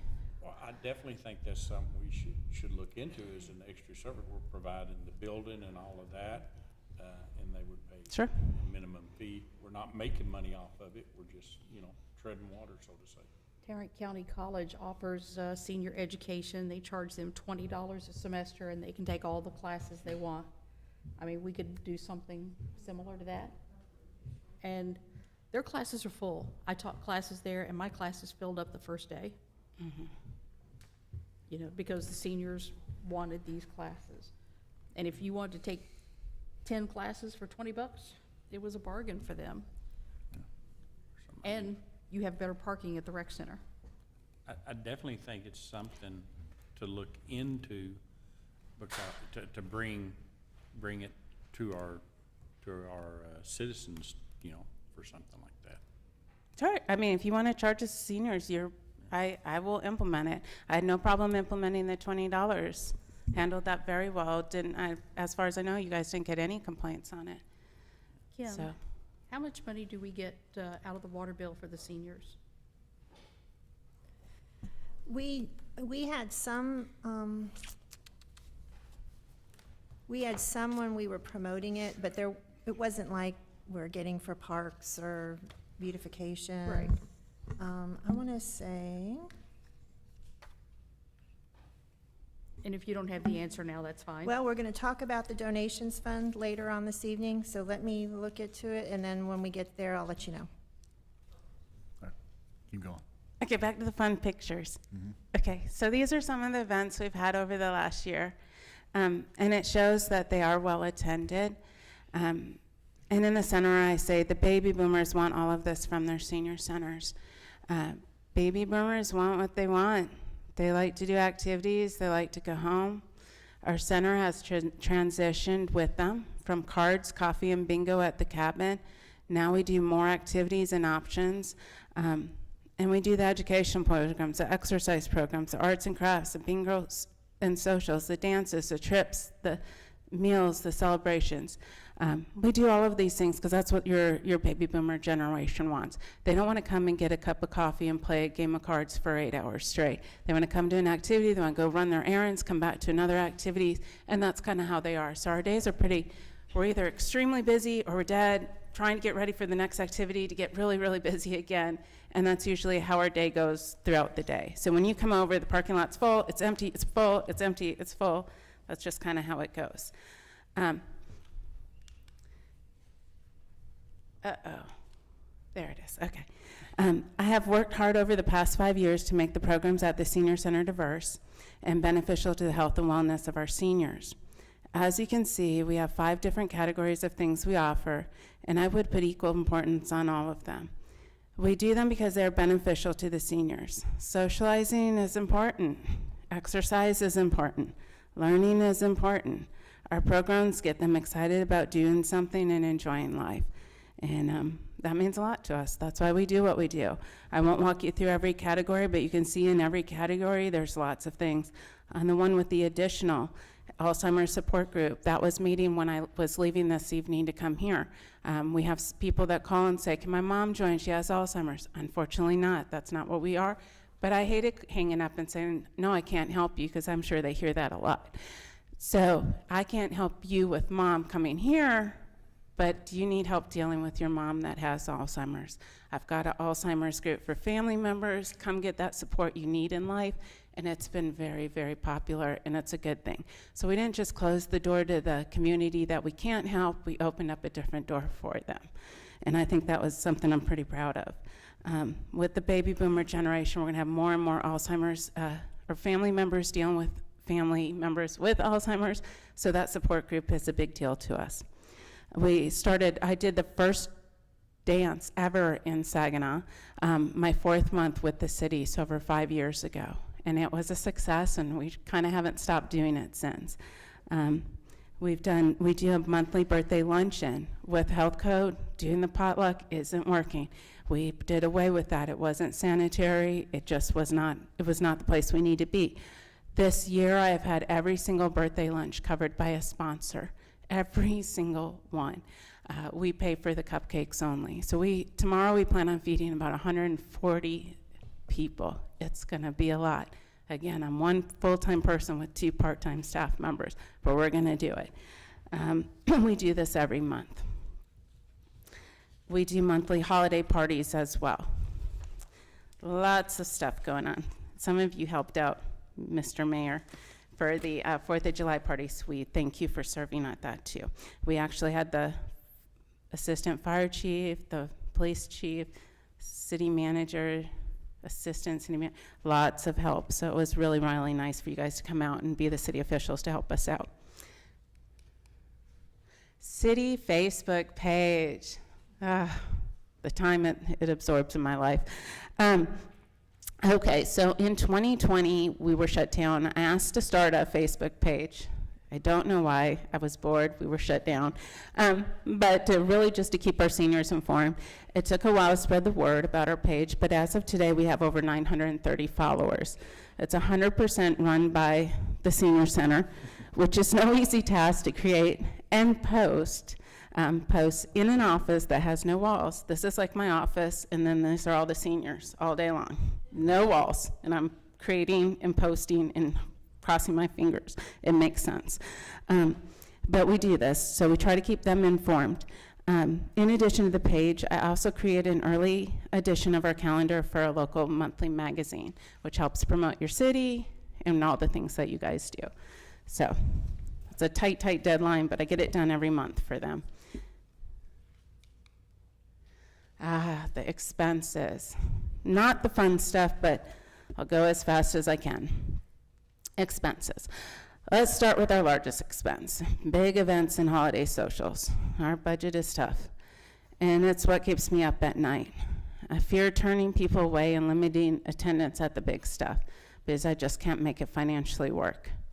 This upcoming Thanksgiving and Christmas meals are going to be huge and costly, but they're also super important to our seniors, so we have to find a way. It's probably not something you're worried about tonight, but it's something that I worry about every night. Next category are arts and crafts programs. They've been greatly funded by an anonymous donor for this past year. They may not be the case next year. We need to increase funding for these arts and crafts as well. Our daily expenses have gone significantly up due to the increase in attendance. More people equals more quantities of absolutely everything, even your napkins. And everything costs more now too. So it's kind of a double sword on this one. Transportation. I do see transportation as something that we could maybe give some leniency in. Transportation is 10% of our annual budget. I'd love if the cost of transportation on Mondays was reallocated to another city fund if possible. It is going to be over $2,200 next fiscal year, and that's a lot of money for us to cover on a tight budget. I don't want the resource to go away, as it is beneficial to the seniors in the community, but maybe just funded differently. Many seniors in the community use this resource, but not associated with our center. It's odd that this financial responsibility falls solely on us. Office expenses and supplies. I apologize in advance to the rec center, but since I was at the cabin and then moved over, I no longer pay for toiletries. I definitely cover the cost of those. And I kind of abuse them on copies, so I apologize, Vicki. but I do what I can to get by. So those things are going to be things, obviously, in a new building. Well, the library will be there, so anyway, in a new building, I definitely will need some money to cover those expenses on our own. And last, I really do need money to pay the instructors. My instructors are trained, certified instructors, and they really should be paid, even if it's a very minimal amount for their services. I do think it's the right thing to do. And my last slide, this one, I promise I'm almost done. Am I getting, oh no, they're staying late. Okay, my last slide of the night is about staffing and responsibilities. Our senior center functions as a our senior center functions on a non-comparable to other departments' staffing and budgets. My job responsibilities are impossible to achieve in a normal business hours. Therefore, I work a lot after hours, a lot. I need more hours for my staff, and to be honest, better pay for all of us. My annual salary is so far below any reasonable comparison that it's hard to comprehend. And the other senior centers also have big staffs. My 2 part-time staffers have a lot of physical responsibilities and often a very stressful job, and being paid $12 an hour is not adequate for what is asked of them either. Our jobs are really hard. They're physically hard moving furniture all day. They're emotionally hard dealing with death and dying. And to be honest, anytime you work submerged directly with the public 8 hours a day, it's a lot of drama too. Our seniors are all over the age of 55, but they're very, very diverse and have many different personalities and age groups and wants and needs. It is a lot. Here are some of my job responsibilities. Since I only have 2 part-timers for help, a lot of this falls on me. I manage an annual budget. I make all the marketing flyers. I write a monthly newsletter calendar. I maintain a city Facebook page. I plan all the activities, events, exercise programs, seminars, and classes. I get and maintain sponsors. This is a full-time job on its own. I've raised thousands of dollars to help fund the center from the craft sale and garage sale, which all of that physical labor falls on me. I purchase and pick up full, huge truckloads of stuff from Sam's that I load into my truck or into my SUV, unload in the heat, in the 100-degree temperatures. I do this. I've been doing this for 5.5 years. I need some help. I do every bottle of water, everything that's picked up, and we go through a lot of water. It's a hot state. I go physically pick those up and then bring them back and then unload them again. So it's a lot of physical work. I set up chairs, tables, and equipment supplies daily for programs, classes, exercise, dances, and special events. We're in one room.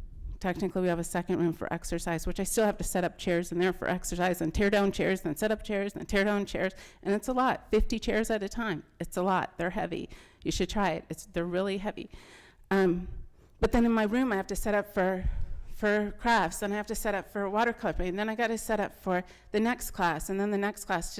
Tonight before coming here before Alzheimer's, I had to take down watercolor painting set up for 140 people for tomorrow, which I'll have to take down after serving 140 people tomorrow to get ready for the next day. So we do a lot.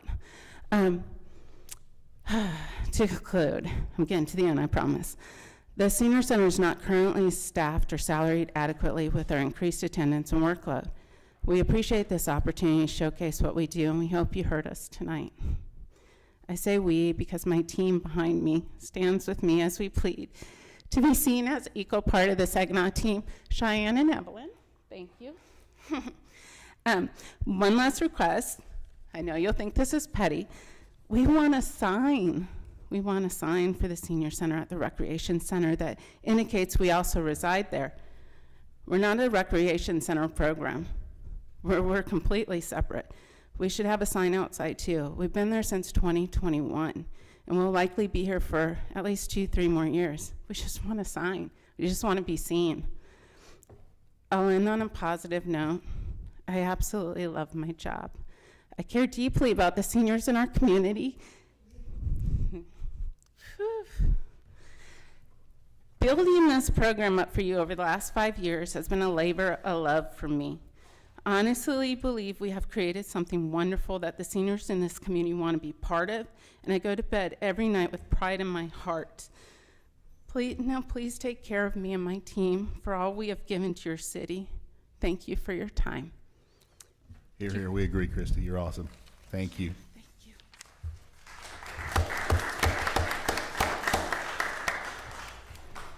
Coming up next is our Communications Manager, Pedro Zambrano. Thank you, Mayor and Council. I just want to add one thing about the Senior Center. Chrissy does such a great job.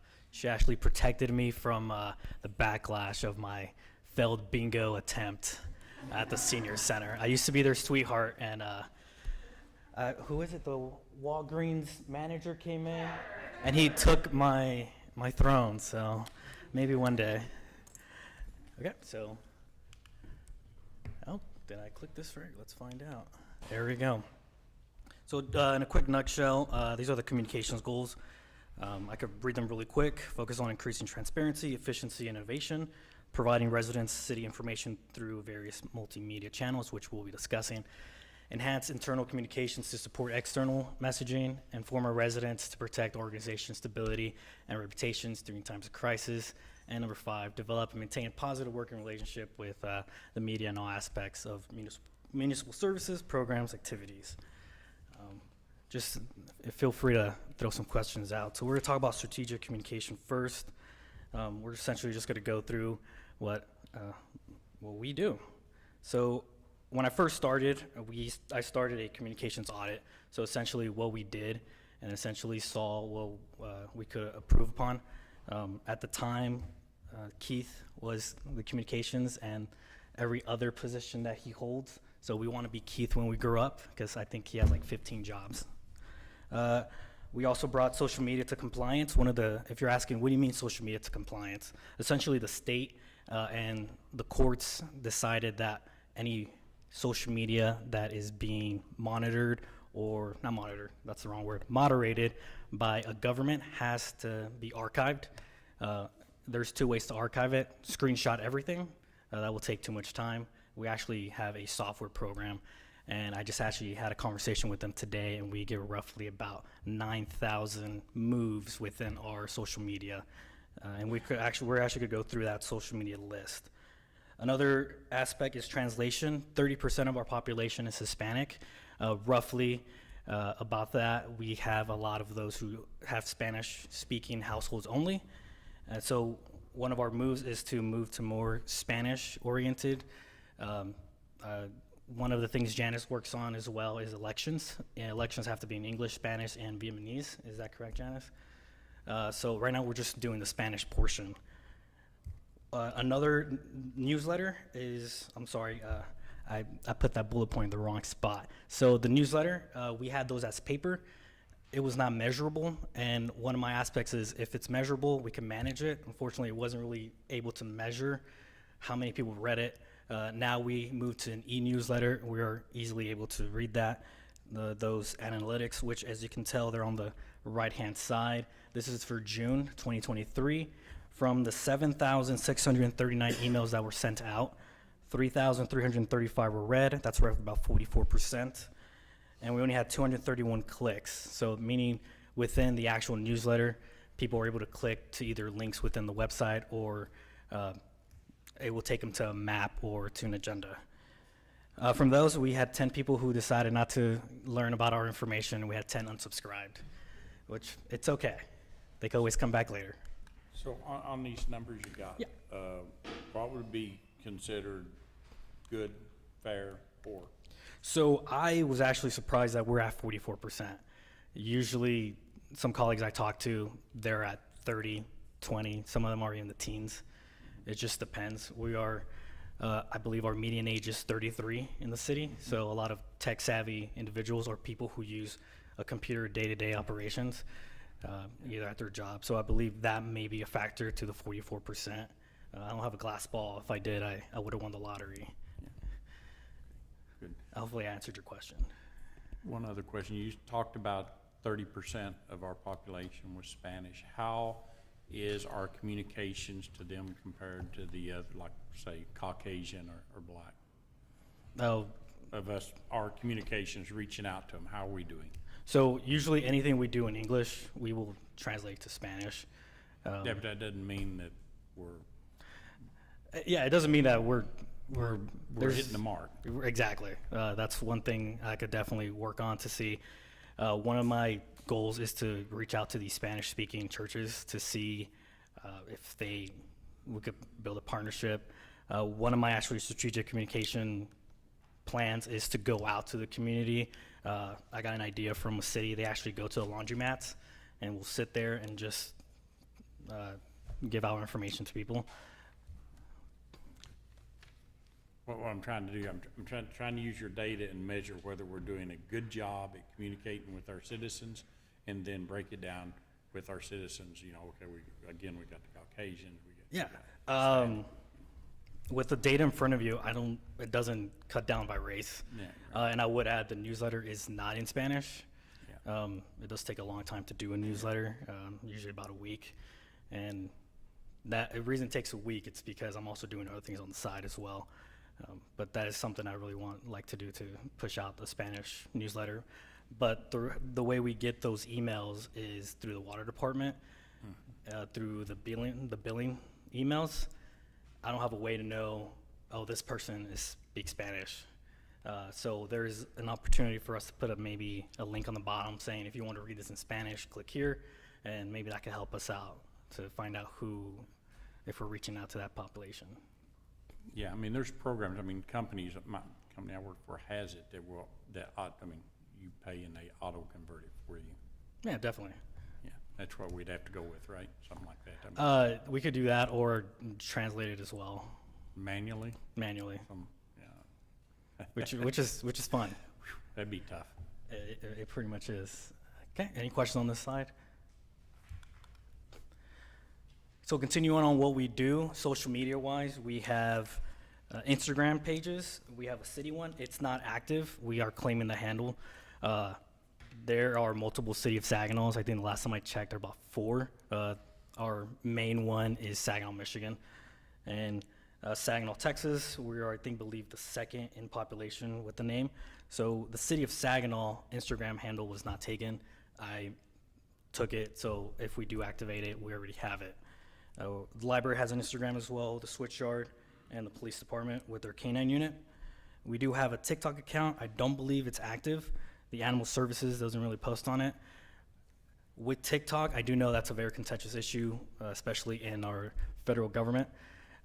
I know the state has said no state agency is able to use them. That is why we haven't implemented it here, because I don't think we're gonna have this legislative session that's upcoming block it, but I believe in the future possibly. Also, earlier I talked about archival. We need to archive all social media. The archival system did not, now it does, but it does not archive TikTok. That is why also I did not implement TikTok. LinkedIn, the city has a LinkedIn account. YouTube, we have a city YouTube account, which actually we're on there right now. So that camera behind me, we're currently on the YouTube city account.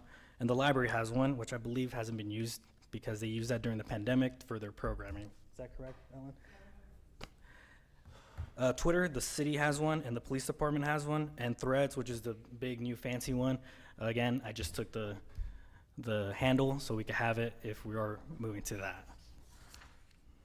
Which, personally, I think we should, because our population is a median age of 33, and a lot of young people are not on Facebook, and they're moving more to Instagram, and that's the demographic we want to reach as well. So you got 5 social media platforms there. We'll take TikTok off because you said don't use it. So out of these social media platforms, do we have any data on how many posts we put or anything like that? Or Yeah, usually on my weekly reports that are attached to Keats, on the bottom usually has all of them. And also during the monthly reports as well, they have all the analytics on there as well. I did not bring my phone, so I could have pulled one up and would have told you. But usually Instagram, we get, of all those accounts, we get about 1,000 hits per week. And I am not sure on the other ones. YouTube, we're just freshly started. The last city council meeting, the last number I saw was 55 views. Currently, right now, I was sitting down watching this live feed, and about 10 people were watching it as of now. We definitely need more data for YouTube to get that. But again, usually in the weekly reports, they're on there, and my monthly reports as well. It'd be very interesting to see out of these 5, which ones are, seems to be getting the most traffic, and then the age limit. Yeah, definitely. And I would tell you our Facebook pages are the most popular one. The city one is there. We also do fire, rec center, senior center, animal services, library, police, and switchyard. Per the social media policy y'all passed back in 2021, I oversee all of them, but I believe in decentralization, so each department themselves post on there. If they need assistance, they could definitely ask me. So our busiest one, anybody want to give a guess? I could definitely tell you, so we won't take too much time. It's the animal services. Everybody loves puppies. It's to the point that their page is actually the reason why we had a meeting today with our archives, because they said they're going over your threshold that you paid for. So I definitely have to take a step back and look if we're either going to have to purchase more data, more storage, or we're going to have to cut back on animal services posts. And that includes a lot of our posts as well. City is the second busiest, and we usually compete with the police department because the police department is popular as well. I think the next one, yes. So here's some analytics for just the city page. I could have definitely posted all the analytics for each one, but we would have been here for a while. So this one here, this slide shows from June of 2022 to June 2023, and a reach of 427,000 for our city Facebook page. We had 115 visits. Currently, we have 14,798 followers.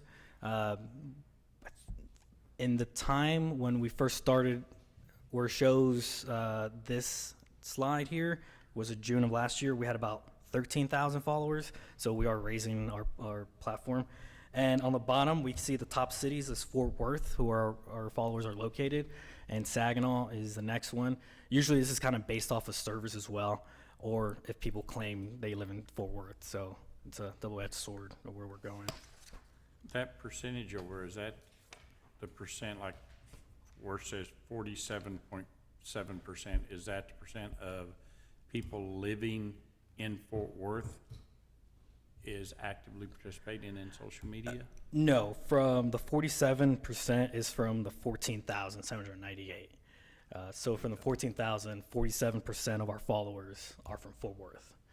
And from that, 21% are from Saginaw, or claim Saginaw. Usually it's from, if you post, Pedro Zambrano lives in Saginaw or Fort Worth, depending. You did ask about breaking down demographics. Above that is a demographic showing our age group. Our biggest age group is 35 to 44, and that's women, if you can tell. And then 75% of our followers are women, and 24% are men.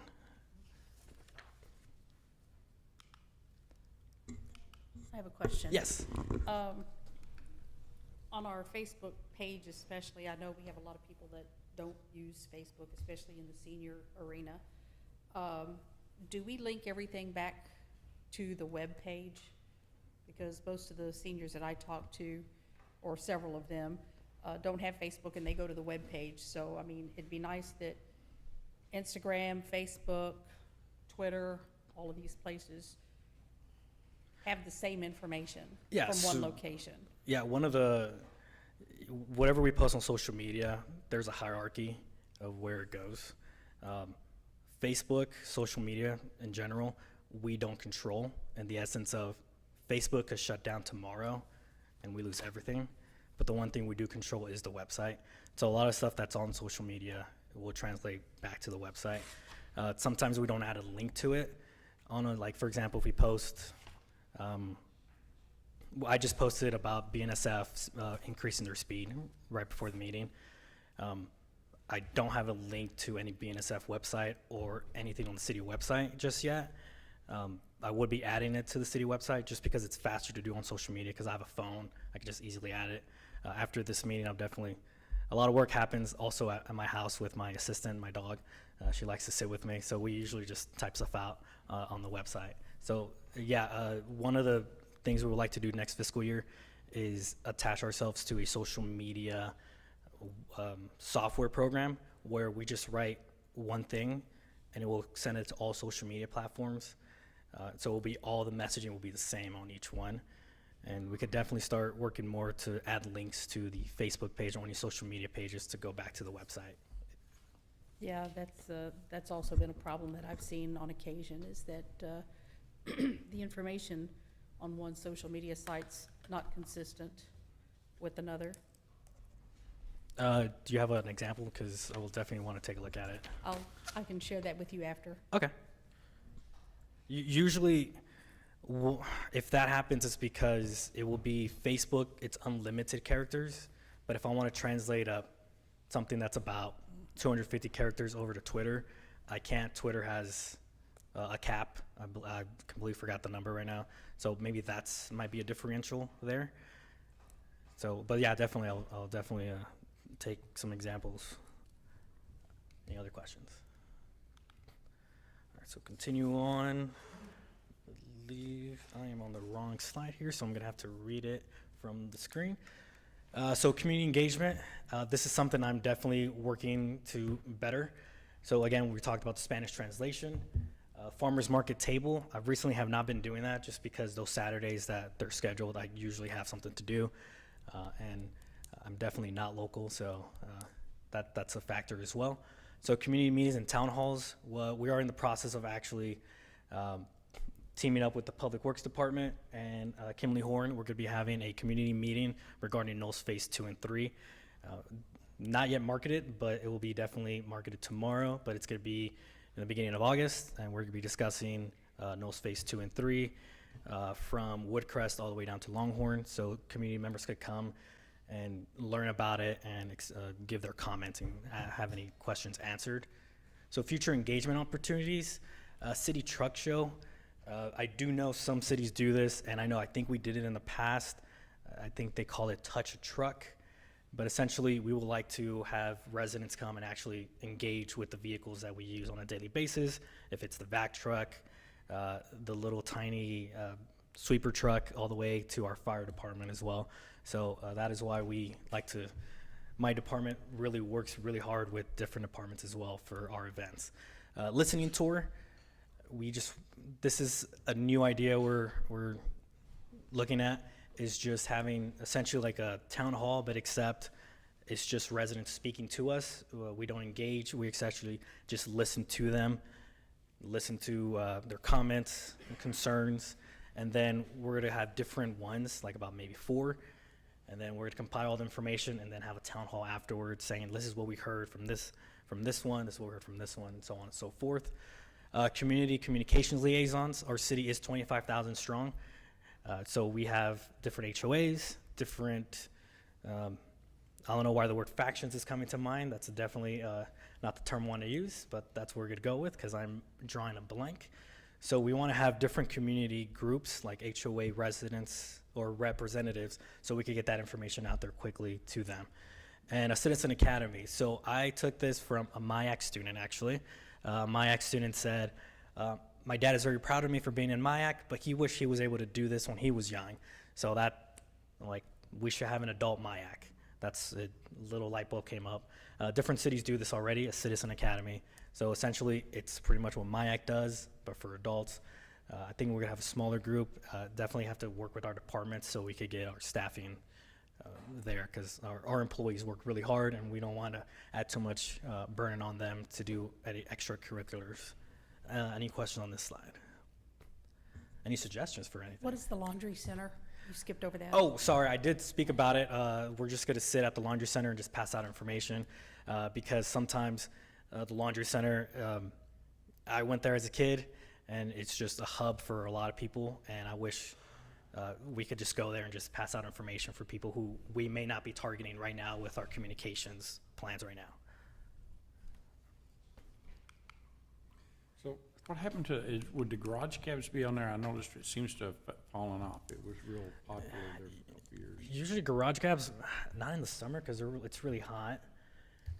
And usually that's resident initiated. Yeah, we do them. We actually had a request for, trying to think, Heather Ridge, which we did last summer, but it's related to the heat. So Yeah, yeah. I would anticipate they'll pick back up, and it's just on request. Which will definitely, we had a rec center garage gab once to bring out residents, just because we saw the need of a garage gab, which is definitely something we could look into having again. Media relations, here are the different PIOs for the city. Our fire chief does the PIO for the fire, police is Chief Ragsdale, myself is the city. We do press releases and news flashes on our website. And video broadcast, I do know the work plan is to do more video communication. So one thing, I know each department has come up here and asked for requests. I have a very impossible request. If y'all could change the definition of time, so it won't be linear, because I show up to work, and then next thing you know, it's lunchtime, and I'm like, I did a lot of stuff, and then again, you move on, and it's time to go home, and we don't want to be late to going home. So it's definitely a joke that fell very bad. So, so currently, department videos is something that we are looking into. Currently, right now, we are working on code compliance. Code compliance is something that we want to showcase in our city, and we had Jeremy just do a few minutes of it. And then after that, we're actually going to be doing a day in the life video with all the departments as well. So we're working with them to know when we could show up. PSAs, we're doing public service announcements. So anything from hydrate at the tot to TAT has sent out the blue letters. This is how you could communicate with them to get your, I call them coupons for your property tax, but that's like your homestead exemption and so on and so forth. A budget video, which we're currently working on the script right now. We're gonna look at the proposed budget and essentially do that so we can let all residents know what essentially their proposed budget for next fiscal year essentially proposes. Broadcast, which is actually something we are in right now. We have changed the broadcast from, we had Granicus, but now we have a new software, which is called Agenda Link. And essentially part of the broadcast is the screens in front of you. Hopefully you like them. I did a lot of research on them. On top of that, we also have the ability to show this presentation to our residents currently right now, so they're able to see it at home. So they're able to see us in a tiny box, which actually I can show you guys. That's definitely not it. So essentially, they get to see that at home. So our presentation, that's the one that Kimberly Horn did last city council meeting. And when you vote, they actually get to see the voting results, which is on the right-hand side. So that's one of my first pushes that I did for the broadcast. So our city YouTube channel, we already discussed that just briefly. That houses our broadcast. And with all the video communications we are doing, it's gonna be uploaded there. And then last but not least on the video communication side is the PEC channel. That is something we are seeking at. I already talked to Bren's office about it, and I actually just had a conversation with him today. So essentially, if you remember my last presentation I did to council in September, a PEC channel is essentially, we used to have a cable channel here in the city. I don't know if y'all remember that. It went away. We want to bring it back. It's another medium we could use to get information out to our residents. And with the proposed program I'm seeking is not only will you be able to watch it on Spectrum on your cable channel, but it will be YouTube a channel as well. It's gonna be a live stream. A great example is Allen, Texas. They have one, and this is Longview, Texas right here. And on top of that, we'll also be getting a Roku app. So if you have a Roku at home and you definitely want to watch the city council meeting again and watch and hear my voice talk, you can definitely go and watch that. Any questions on these last two slides? All right, I'm going to be very brief. I already showed you these. So the website, it's one of my big projects that I've been tackling for a couple months now. So the city website, we have two of them that I maintain, the Train and Grain website, which is that one up there, and the city official website.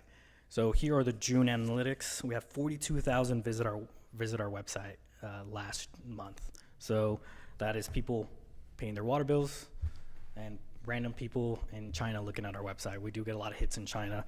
In my monthly reports, I actually show you the map showing where we get hits.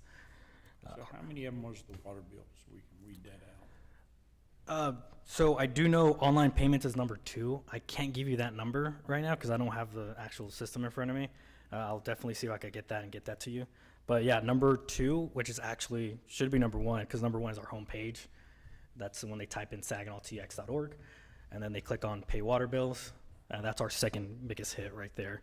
Aquatic Center in June was our third, with Search as being our fourth, and the library being number 5. I think that's how they maintain their 100% satisfaction. Yeah, see, Ellen agrees.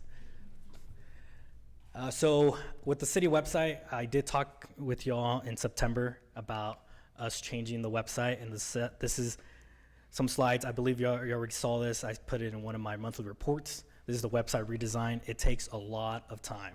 I've worked weekends on this. My goal is to have residents get to something in 3 clicks or less. The good thing about this website, this new one, it's a new platform, meaning we're getting that ADA compliant that is being required by the federal government on all websites, private and public. I actually sent the link to the website to you guys, I believe a couple months ago on a weekly report. I could definitely send it again so y'all could review it. We actually had a few residents who showed interest into being our guinea pigs to look at it and give us suggestions. I sent it out in a newsletter, about 7,000 who I sent it to, about 3,000 opened it, and only 20 people signed up. And of those 20, only 5 gave feedback. So we're gonna have a soft launch of it. So the goal is to have a soft launch. Then during the soft launch, actually have in-person focus group essentially, so we could get some more changes to it. Any questions on the new website? All right, special events. So part of my job is also doing special events. So here are the main ones. The big event, which is a new one that we just did back in April. I believe we had good success on that one, and we're looking forward to next year. Independence Day fireworks, which we just recently had that one a couple weeks ago. Training Grain, and the holiday parade. Some future events we're looking into is potentially have a Christmas village, maybe this year, but depending on parking, that is our big issue. So maybe the following year when, Randy, do you know when you guys are gonna do all the parking stuff? I'll definitely get with him so we could plan it out. So we'll definitely have a Christmas village in the beginning with our parade at the end, but the problem is parking. If we do have the village, people are gonna be parking on the parade route, and PD is gonna have a fun day trying to get those people to move. So one of the big events that are coming up is the Saginaw 75th Incorporation birthday.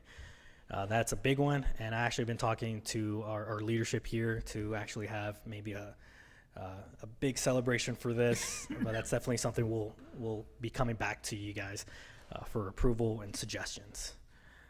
So with all these special events, I want to thank each department that helps out, which is essentially each department that you see here. Each person here has helped, and their people has helped. They're very vital to our events. Just alone, we had 35 employees help out at July 4th event, roughly about $9,000 of the cost. I don't have those numbers in front of me because I did forget to print them, but about from the 9,000, I believe about 5,000 was overtime, so it does cost to have these events. So that's just something I would like to let y'all know. It does cost to have these events. Our 4th of July event costs roughly about $55,000. We do have sponsorship, and that's one thing we are constantly pursuing. And I'm very thankful for the Chamber of Commerce that we joined, because that's definitely another avenue for us to pursue for sponsorship. Any questions on special events? I got to, on each one of these events, okay, so we just finished the 4th of July, Independence Day. As communications, did you reach out to both the employees, the ones that had to work it, and ask them for opportunities for improvement? What So they we're thought? actually having an after action report meeting Thursday. I was already thinking it's Wednesday. Did you also reach out to citizens through multiple platforms and ask them what they felt about it? Yeah, usually we get a lot of feedback when we post like our pictures, and we see those comments as well. I do know the 4th of July is the #1 event that our residents said they liked in our citizen survey that we recently just had in December.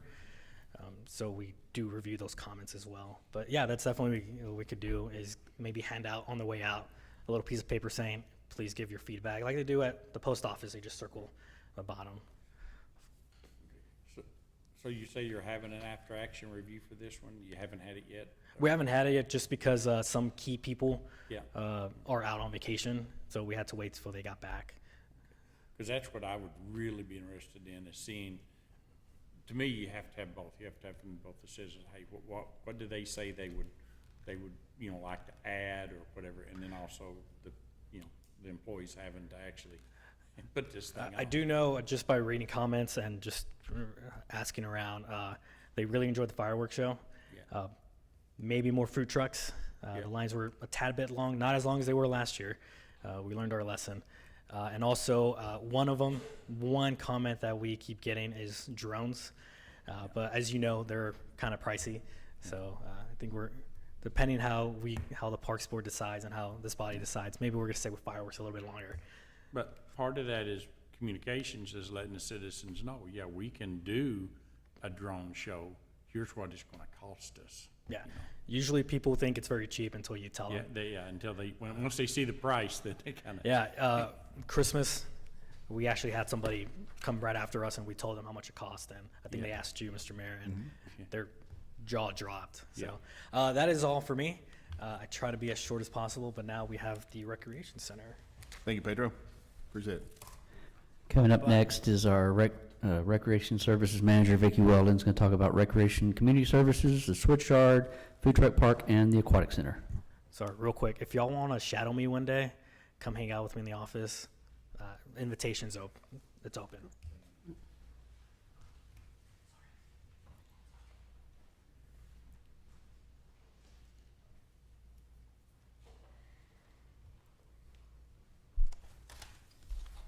All right, we got a lot to cover, but thank you for giving me the opportunity. Let's see, where are we at?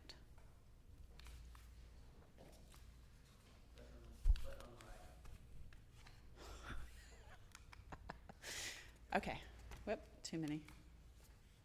Okay, so we're going to start with the Recreation Department. I'm Vicki Weldon. I'm Recreation Services Manager for the Recreation Center. I liked what Mr. Lawson said about reaction, responses, because we're in the community. I look at us as the quality of life. We put the icing on the cake. Everybody else has, jobs that have to be done. We're the ones that you get to enjoy, like the library. So for us, the quality of life, we do many, many different things. We do it with a staff of 3 full-time people at the Recreation Center, and we have 5 part-time. So it's me, and then Jason England is my Recreation Services Supervisor. And let me get my little write-up here.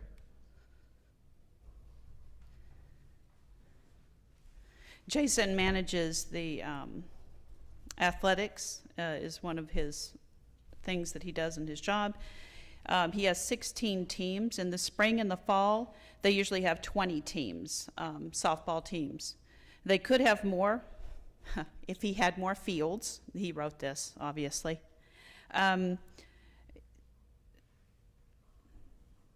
Teams move here from other cities. This field is rented out about 250 times in this budget year by youth, baseball, and softball teams, with a lot of requests for more fields to rent, since the city is in a good location and easy to get to. Jason is a utility player. If you're in a baseball team, he's a utility player. He can do everything that he's asked. He's over purchasing, and he's a pro at deposits, software, numbers, and anything electronic, and good knowledge with everything at the pool and safety. He even does small maintenance work when he can. Also, he introduced a quarterly maintenance plan on all the workout machines, and it has reduced the amount of service calls in the past years. And he spends money like it's his own. So he's very, very, very good with the budget and how he purchases and looks for the best deals, and that's a very good quality. He even plays dodgeball with the camp kids when counselors need a break. So he is my definitely utility player. Ashton is our Recreation Services Coordinator. She has been with the city for about 6 years, and she's got moved up to the Recreation Services Coordinator, and she does the attendance for the parties, for the buildings. She makes sure that the rental facilities are in order. She makes sure the contracts are in order. She handles the deposit returns for that. She steps in at the front desk when we're short, so she's my front desk fill-in. She keeps information current, and she makes the flyers for it. We have 5 part-time people at the Recreation Center: Kayla, Elmira, Logan, Heather, and Lauren. And then we have our student apprentice Fabian, which we will have through the 23rd of August, and he's doing a great job. I would like to mention that Logan is a graduate of that student apprentice program. He was with us when he was 15 years old. He did a great job, and we waited for him to turn 16 and for that time to go by. So he's still with us. So hopefully I'll get Fabian as well eventually. When we deal with the public, but it's a relationship. So when people come in to work out, they're not going to 24-hour fitness. They're coming to our very small area. But it's the communication, it's the relationship that we build with the community that they come in. So when you talked about reaction and response, our response has to be with knowledge, honesty, and we really do have to care about what we're doing, because when you're giving information that people don't want to hear or it's not what they want, you can still do it in a way that they understand, and it does work out. So I always tell my staff that that is the number one thing, that we are to communicate efficiently, effectively, and honestly, and that goes a long way. To run the recreation department, we couldn't do it without all other departments. The finance department helps keep us in check when we have any questions about what we need to do with budget, how it needs to be done. That's exactly, they're able to answer those questions. HR helps with the hiring, any questions that we have, always available. Public Works, between the pool, the rec center, the community center, all the maintenance that needs to be done, I mean, they're on speed dial. So we are very thankful for them. Water department was at the aquatic center today, even though we were closed, putting a part on the pipe that hopefully will help with our backwash. The communication department helps us deliver bad news, like the aquatic center will be closed today, and Pedro put that up. But, you know, again, the honesty, communication, we're under a heat advisory, we're short on lifeguards, this is why. And I've even responded to many emails today, why are you closed? And once you get the opportunity to say, we're short on lifeguards, we could safely open, but with the excessive heat, with them being on stand, less breaks, they're working 7 hours in the heat, it's just not safe for our staff, and therefore it's not safe for the public to be there. And very kind responses once they understand. We don't just shut it down because we want to.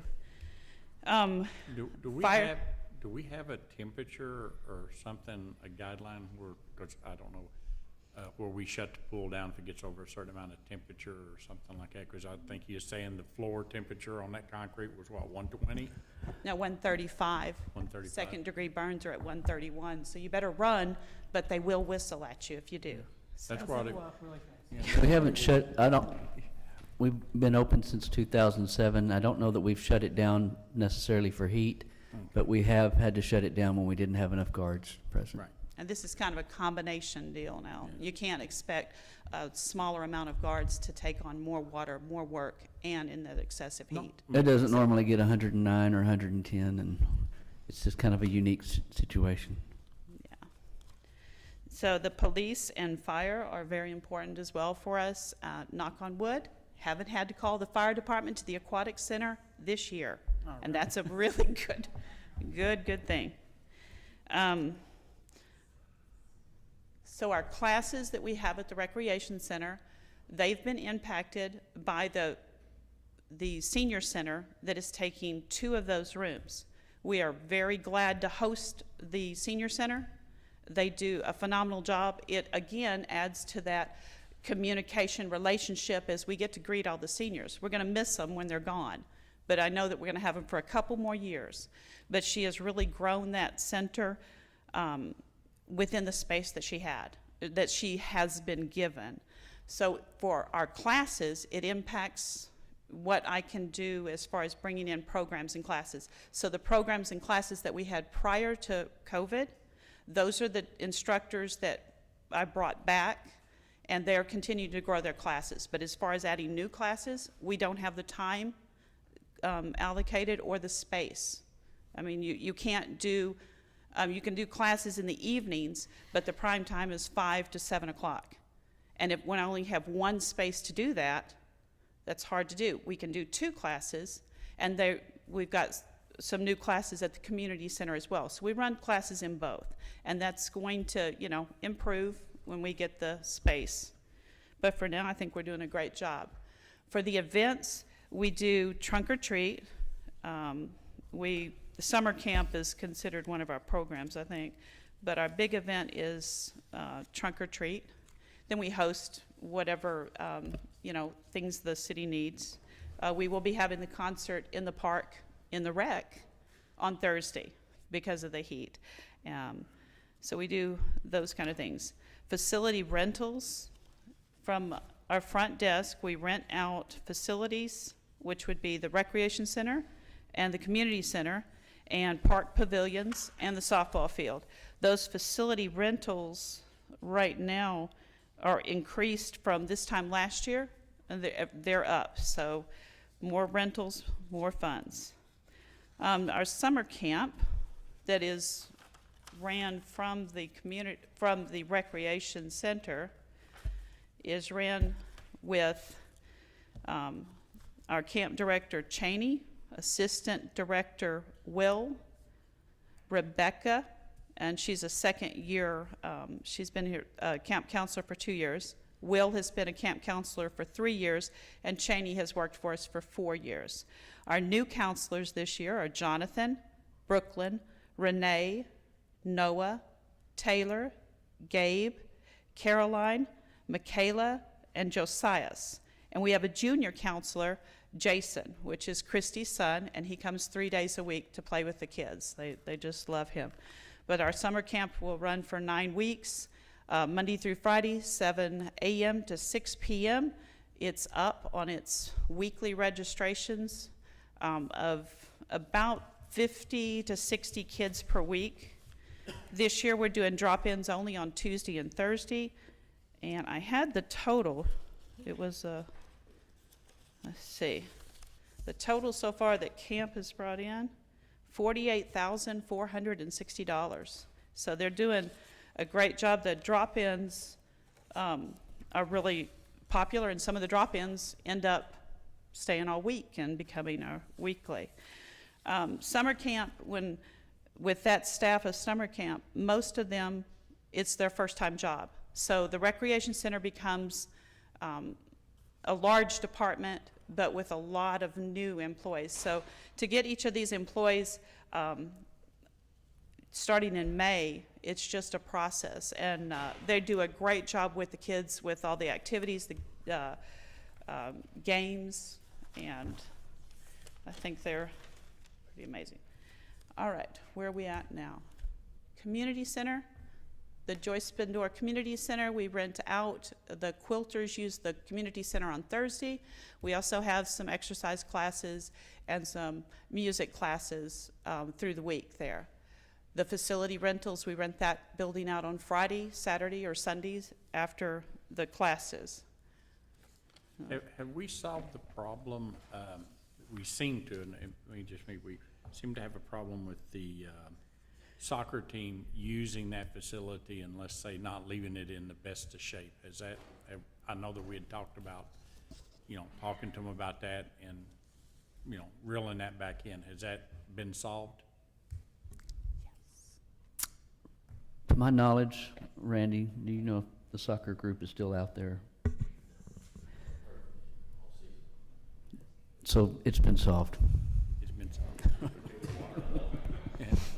Just gotta get them to pay the water bill now? Yeah. Well, and Public Works was nice enough to change the locks on that building because we realized how many people have keys to that building. And so by changing the locks, then we were able to start from scratch of who has access to that building, and kind of helps us keep that building as nice as it needs to be, because it's very nice. All right, Saginaw Switchyard. Okay, the Saginaw Switchyard, I park the trucks. The permit department does all the work of getting them inspected and permitted. Once they come to me, they've got their permit to operate in the city of Saginaw, and I just manage on how the daily parking and things go. Jennifer does the social media. She does all of the aspect of responding, and as you can see that the Saginaw, the Switchyard Food Truck Park has the followers and following. We've had people come from Denver that have seen the Facebook page to eat at the food truck park. We've had someone from Saginaw, Michigan tagged us thinking it was Saginaw, and she responded back that this was Saginaw, Texas, and she goes, where is Saginaw, Texas? She said, it's right by Fort Worth, because that's how you locate. And she goes, I've got friends in that area, I'll tell them about it. So someone from Saginaw, Michigan let their friends in Texas know that we were there, and they came. So social media is a wonderful thing. And there is our followers, 7,987 followers for the Switchyard. Let me find. There was about the switch truck, there was a blow up on Facebook, one of the communicates here about a month ago. And part of it was, I guess for better language, we were being unfair, or we were gouging our food truck vendors. And That's Katie Freeman. okay. But anyways, I wanted to say a little bit about that, because we actually went back and looked, and for, what we're providing as a city is pretty awesome compared to other cities. And when you look at us compared, we're very reasonable. So a lot of other cities don't have an area. They basically, you pay the fee, and then you got to go find where to put your truck. And you got to within be on a reason. generator. That's so. right, absolutely, and you have to run it. So, we provide electricity, and we provide sanitation in the fact that we got garbage. You really do. People to pick up the garbage. I just want to say that. Yes, and the hookups, we don't charge for those on a daily basis. And the permit fee is free for the first 30 days. That's still in effect. So that gives the trucks an opportunity to come out and try it. And that's something that most places don't do. And then they get their $250 permit. But by the time they've done all of that, they're safe, they're inspected, they've got the insurance, and we know that when they park on that city property, that it's okay to park there. So that's why all of that has to be done. Very reasonable. It doesn't turn anyone away that I know of. And if you looked on some of those remarks, it was some of our food trucks that were defending the Switchyard. So that tells you something, that they're glad to have it. And it gives these ultimate and small businesses a place to, to start or to call their home base. So the Switchyard does need cameras, surveillance, to show those 6 hookups. We would like that in the future, to have some kind of camera on the other side that would show that. This would deter vandalism and the use of water and electricity. It's been reported to me that someone had hooked up to the water and put a slip and slide out there. So, we don't mind supporting food trucks, but there's a limit. Can we put that as part of the Switchyard upgrade that we're doing, the expansion? Yeah. Include that the would cameras in it? I'm definitely. serious. I mean, it's something we should do. I think it would be, and there's times that when I go for a walk in the evenings, the water's left on, whether it's someone who's rinsing off their hands and leaves it on, but I'll see that water going down, and I think, okay. So it does need cameras there just to monitor that. Well, cameras aren't that expensive. Cameras aren't that expensive. I know. Do we have cameras in other places? Yes. Or would this be a total new ad? No, Randy's got them and. We have cameras at the parks. We just It need would just ads be an from- add-on, wouldn't Yeah. be a, We'd like signage on the corner of Knowles and Longhorn to be added to the Willow Creek Park directory sign. It shows softball field, it shows those things, but to show when you're going down Knowles, that the switch yard is to the left might help draw attention to it. This would increase traffic and recognition. We'd like the striping of the tennis court parking lot would be a help, and just have some striped parking. I know that's not the parking for the switch yard, but it would help with that. We've had multiple complaints that and concerns that it's not ADA compliant for handicap parking, and we field all of these, and we say, well, that's really not us. We're just the switch yard. We would like the city council and mayor to discuss the amendment of ordinances about food trucks parked outside the switch yard.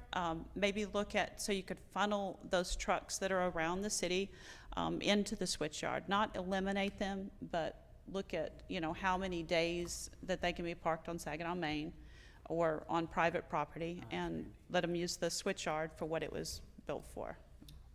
That. Hey, Vicki, while you're talking about striping the parking lot, I'd also like to enhance that crosswalk on Knowles. I cannot tell you, almost every weekend, I have to wait for 3 or 4 cars to walk by or drive by because they don't stop. They don't pay attention to the pedestrians. Yeah, that is true. We work, it gets very busy at the switch yard on Community Link's market days. We work very well with Community Link.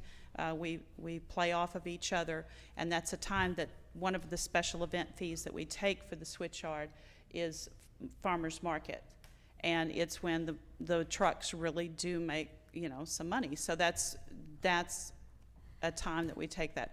Also, we take the special event fee for the concerts in the park. This month we won't have that, but they do well for those as well. Those will return in September. do we have a thing of how often we stripe our parking lots and stuff? Is that part of our PM on that kind of stuff? We as needed, we try to, that's what we were just looking at to see. I think that one does actually have handicap parking, it just doesn't have enough.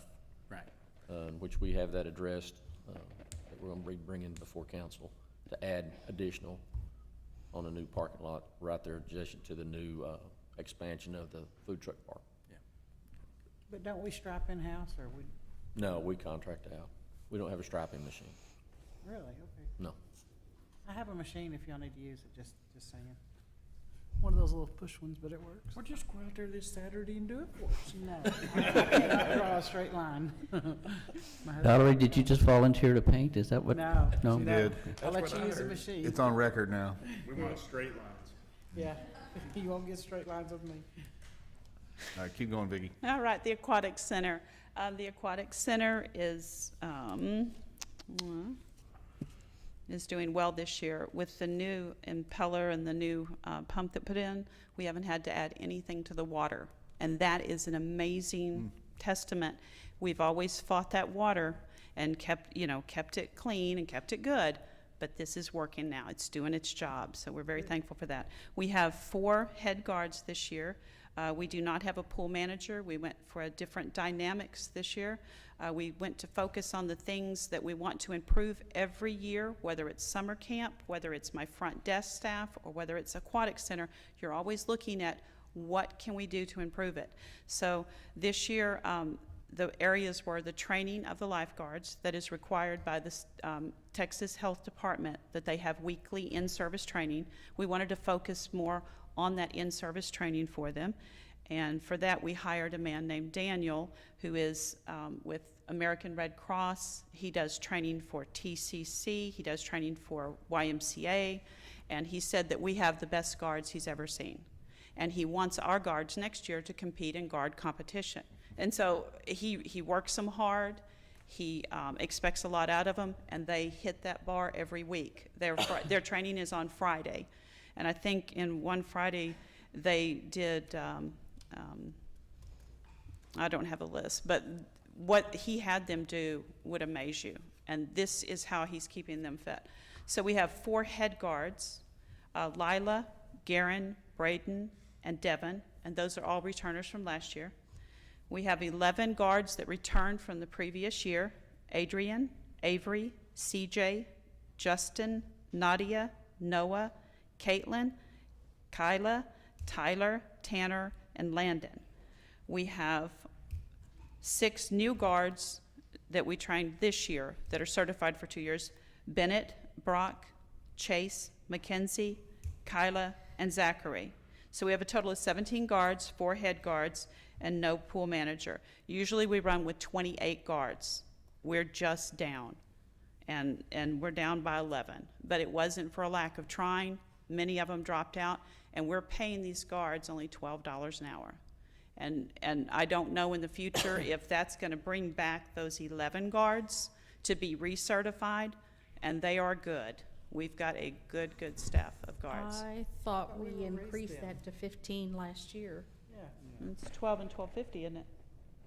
$12.50 for returning guards, $12 for new guards. They got a 50-cent raise, those 11 did. I So thought that's I what, thought for sure we raised it to 15 last year. yeah, the head guards are 17, those 4 guards are 17. Yeah, but we definitely need to look at that so that we can bring back those quality that are doing a great job. Can we pull what we voted on last year? Because I thought we went across the board and raised all of those. I thought we raised the head guard too, Yeah. and the lifeguards at 15, because we were having trouble getting them. Y'all said Fort Worth and Lake Worth and South Lake or whatever was competing, and so we went up to 15. I Yeah, thought but you had asked in for like fact, 13 and we the took it council, up. if I remember right, I could be wrong because I'm gonna, I thought we raised it more than even what you asked for. Yeah. We This raised it is, some, I'm I just don't telling you remember what they are getting paid right now, and to have those 11 guards returned for $12.50 is really amazing, and they are worth so much. Customer service, we have 9 customer service, and they bring people in, make sure that residents pay one rate, the reduced rate, and then non-residents pay the $10 higher rate. So they're checking addresses, making many people angry because they live really close to Saginaw, but they hold their ground. They don't give cash refunds because I said we can't do that. And so they will field many angry people. That's Emma, Adrian, and Sterling are my 3 returners, and then we have Avril, Angel, Natalia, Addison, Michael, and Colin. So these are the people you're going to see at the front gate checking for alcohol, checking for glass, checking for all the things we don't allow in the pool, and then measuring for the slide and working the snack shack as well. So that is our aquatic staff that runs it. So going back to the temperature of the pool deck, we looked at getting the pool deck coating on it. I have. That's something that maybe during the off-season we could look at, and even if we don't do the whole deck, to do like a Habitrail hamster look, where people could walk around the deck would be nice. Walk on my pool deck today with my bare feet. Really? Well, good. That's a good customer response. I like that. That would be something definitely, like I said, if we could just do pathways around it, it would help, and not even the entire deck. So that would be a solution, because I bet next year is going to be just as hot. So you said 21 is what we want. That's the lifeguards we need. 28. 28. And then it would be 2 head, in the past, we've done 28 lifeguards, 2 head guards, and 1 pool manager. So with our 4 head guards, you could take that number down to 26 guards and then 4 head guards. But ideally, it would be 20, 29, 30, 31, ideally. Yeah, that would be Did where we start off with that this year?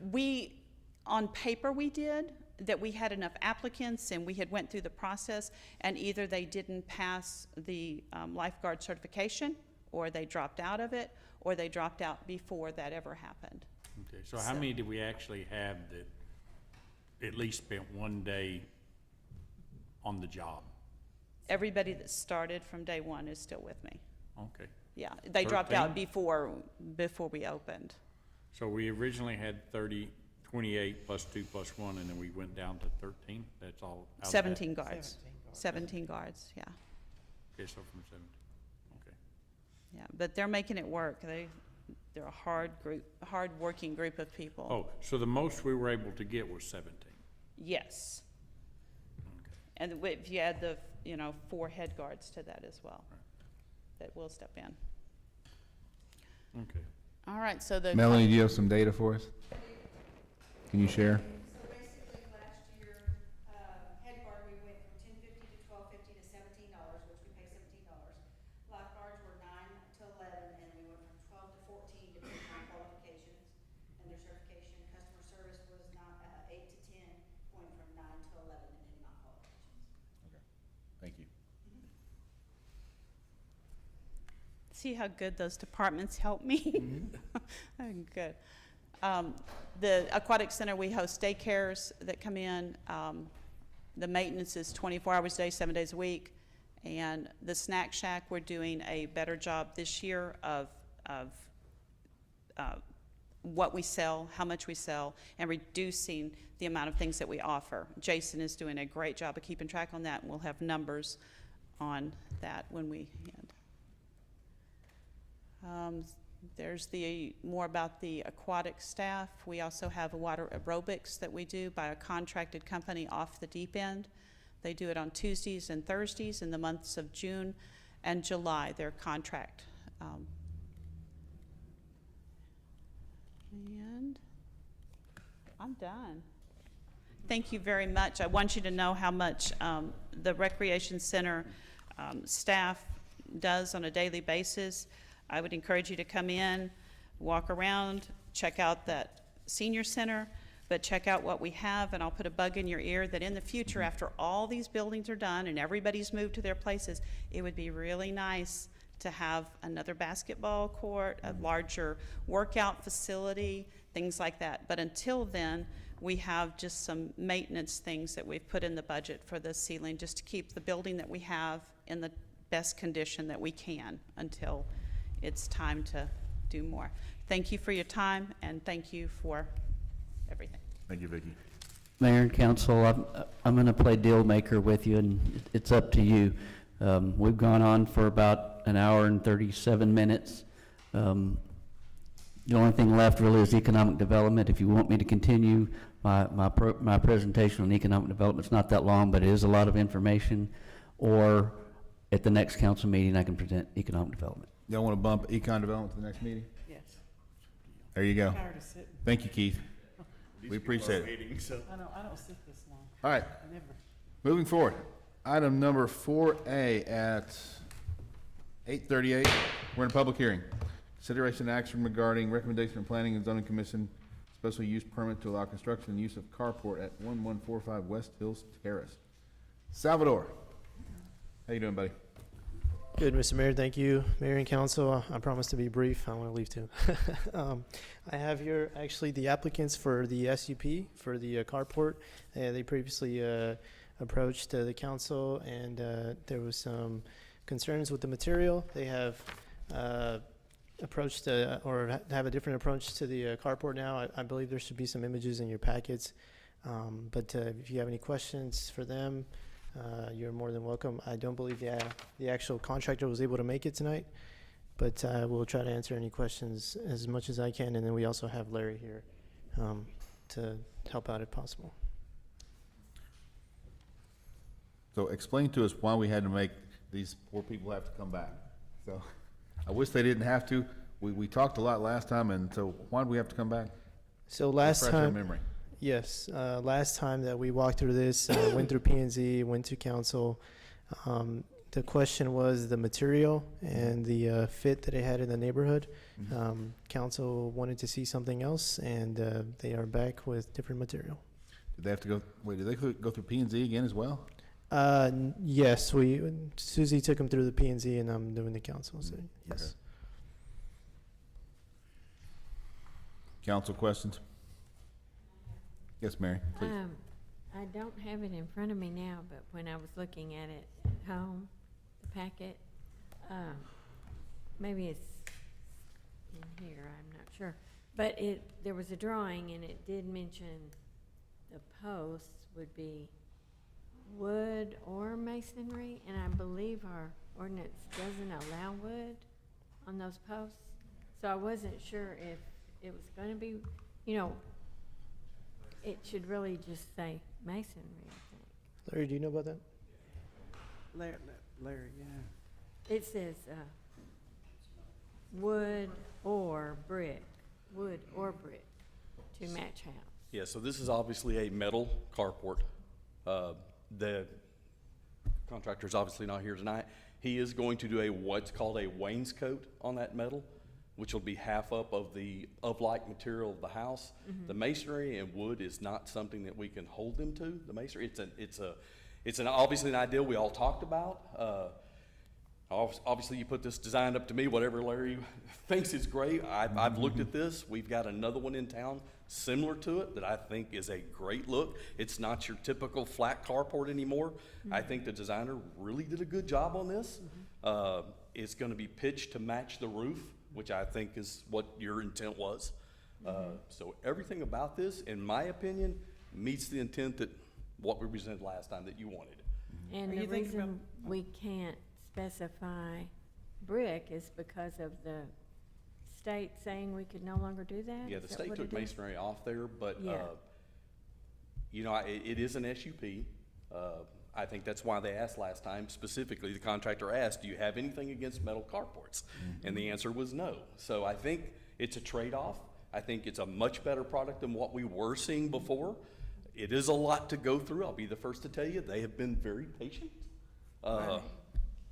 Yes, it's a definite improvement. So Yes. I just wasn't sure about the wood part since I thought the ordinance. So said we if couldn't you could do a wood structure, obviously. They've chosen to do the metal, which I had talked to the contractor and said, can you add something to it? Something to make it look like it matches more of the house, and that's what he come up with wainscot, which honestly, I think that's a great deal. I have no problem with it, but, I'm hoping you see the same thing, because I think once this is done, the first one, I think you're gonna see more come in. I think this is it is a very difficult process, though, I will tell you that. Yes, and I'm glad we were able to help them out and, you know, let them come back. So, Absolutely. Hopefully not as bad as you had to go I through. think you are the guinea pig. You were the guinea pigs. Yeah, unfortunately. I honestly think this carport will look better than those metal ones myself. Oh, it's, yeah. I think And like I it's said, well if you, worth it. there is one on Asbury, if you wanna go by, there is one similar that's, to me, a great looking carport. Yeah, I that's a think nice this looking fits the intent. I just maybe we'll look at this further later if this is the way we want to continue to go, because it is a process. Yeah. And for these young folks, unfortunately, this is the second time, so. Yeah. I think it would be better than a metal one like that. I understand. All right, council, other questions? I mean, I've read through all of their, neighbors. Their neighbors are like, you know, basically, a couple of them are kinda like, what are y'all doing? Let these people build their carport. I drove through the neighborhood back the first time y'all did.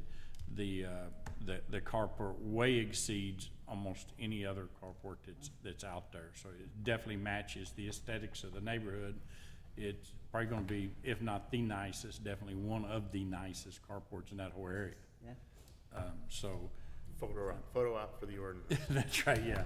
You're gonna be the guinea pig and the example. Right, That's the way that absolutely. is. So I absolutely got no issues with this. I don't either. I Get think on they with it. should. Let them go. It looks great. All right, council, other questions for Larry? Thank you all. Thank you, sir. Appreciate you. Appreciate it, Larry.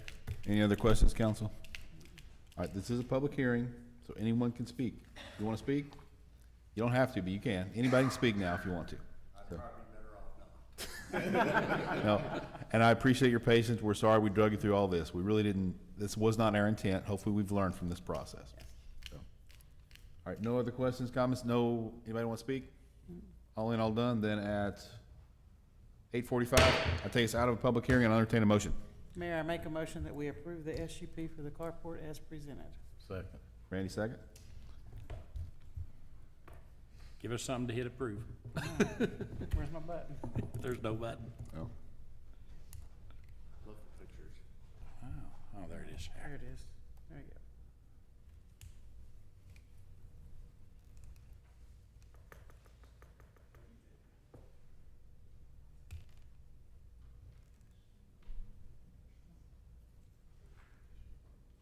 Motion passes. You got it. Thanks for your patience, guys. You got it. All right. Then at 8:45, we're back in a public hearing. Consideration action regarding Resolution 2023-15, recommendation from the Advisory Recreation Parks Board regarding the site location for non-urban outdoor recreation park grant. Salvador. Thank you, Mayor. I am not, like it says on here, Maria, but I will be speaking on behalf of Maria, our administrative intern at Public Works. And I do have a brief presentation for y'all, just to give you a little bit of a background on what this item is all about. So a few months ago, our administrative intern, Maria Hernandez, credit to her, she actually found 2 grants through the Texas Wildlife or I think Texas Wildlife Department. Texas Parks and Wildlife Department. This one is specifically for a local park grant for up to $750,000, including a 50% match.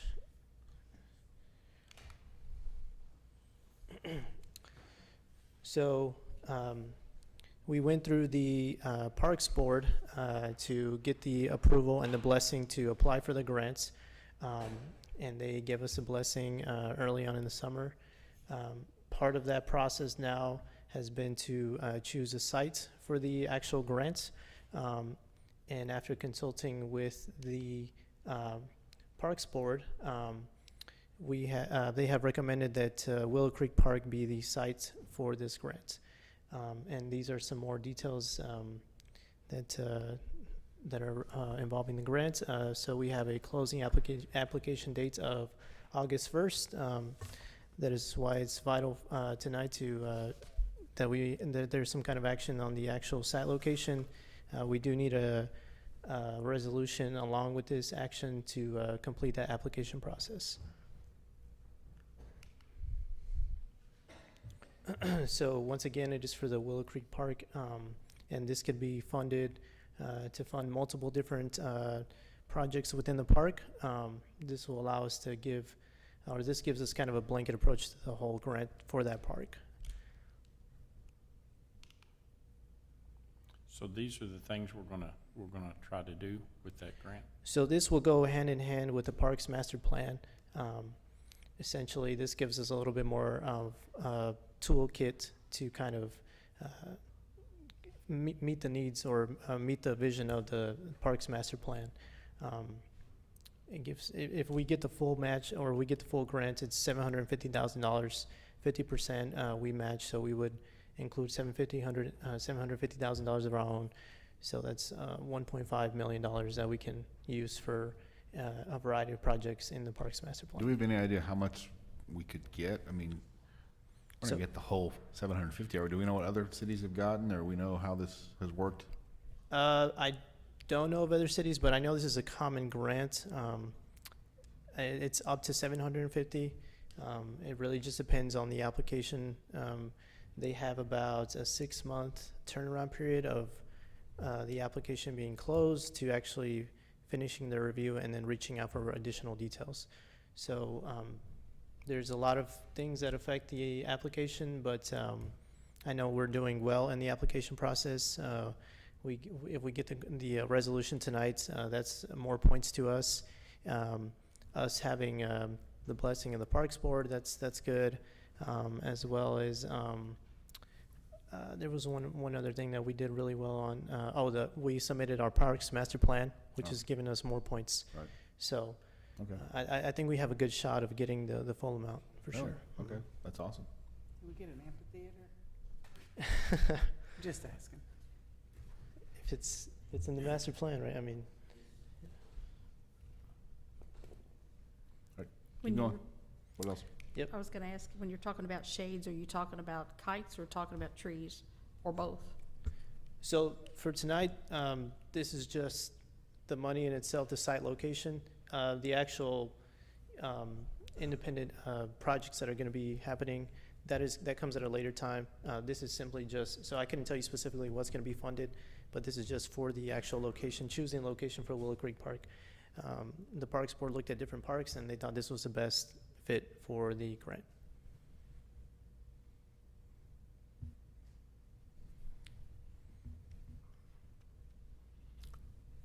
Essentially, we just need this resolution to continue the application process and give us more points and hopefully lead to a lot of cash from the state. That's right. So Okay. essentially tonight you're choosing where this money, if we get it, goes, and it will allow us to finish the application process. Correct. Excellent. Council, other questions? Free money. That's all. There you Free go. money. Free money, hey, We like that. get it while you can. Anything else, council? Questions, comments? Thank you, Salvador. No All right, problem. we are in a public hearing, so that the microphone is open. Anyone wishes to speak on this subject at this time? Come on.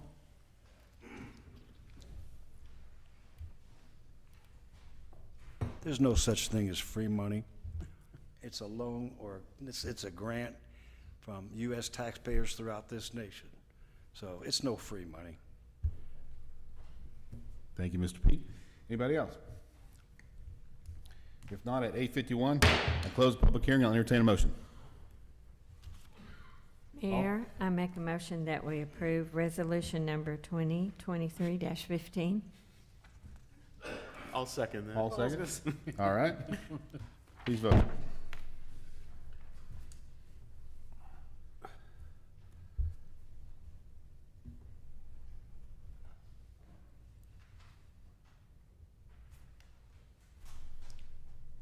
Motion passes. Thank you, guys. Good luck. Hope we get a lot. All right, moving forward, item number 5A, consideration and action regarding appointments, advisory recreation Parks Board, well, to all the boards, actually. So who is the spokesperson for council members Falegi, Big Horse, and Copeland? Cindy? All right. Well, and I know the subcommittee was very excited. We had a total of 26 applications this year. We assigned a lot of those earlier in the year when we had vacancies. But tonight, these are the new people that we've added to these boards. For the animal shelter, we had 7 people apply for this board. So moving up to place 6 from alternate 1 is Mr. John Pete. Place 8, moving up from alternate 2, is Laura Yandell. Taking the alternate 1 position is Spencer Mira. Please, hope I got that close. And then for alternate number 2 is Megan Lee. For Keep Saginaw Beautiful, do we need to vote on each of these independently? I think we or- can vote on the entire slate, can't we? Brenda's not here, but I believe in the past we voted on the entire slate. Okay. Yeah. For Keep Saginaw Beautiful, we had 8 applicants. Place 3 is Gustavo Garcia. He's new. Place 7 is Jeremy Rogers. Alternate 1 is Tyler Neal. Alternate 2 is Jamie Arbuckle. For the library board, we had 3 applicants. And we were able to fill alternate 1 with Kara Cahalan, and alternate 2 is Samuel Kalashaw. For the Parks Board, we had 9 applicants. Place 2, we moved Michael Arbuckle up from alternate 2. Place 3, we moved Adele Torres up from alternate 1. Alternate 1 is Charlie Tucker. Anybody know who he is? Never heard of. Never heard of him. And alternate 2 is Emily Molesby. Planning and Zoning was our most popular board. We had 12 applications for this. We moved to place 1, David Kraus from alternate 1. Place 4, we moved Lainey Wood from alternate 2. Alternate 1 is Benjamin Guttery. Alternate 2 is Melinda Julian. On the Board of Adjustments, we had 4 applicants. Alternate 1 is Eric King. We moved him up from alternate 2. Alternate 2 is Pedro Pena. The Diversity Inclusion Council had 0 applicants. No one has applied to fill any of those positions in well over a year. We have 6 vacancies now, possibly 9, 3 more people. And it was the recommendation of the subcommittee to consider disbanding this committee until there appears to be more interest. All right, council, any questions for the subcommittee? Questions, comments? And then I'd like to make one Oh, more comment go real ahead. quick, is we want to thank all the 26 people who applied, and out of the 26, there were only 2 that were not able to make the board. That's Vivian Anderson and Tabitha Mira. And, you know, don't give up. We hope to have a place for you soon. All right, council, any questions? Questions, comments? If not, I'll entertain a motion for approval of this entire slate of appointees. Mayor, make a motion that we approve just as it was presented. Okay, have a second? Paul, seconds?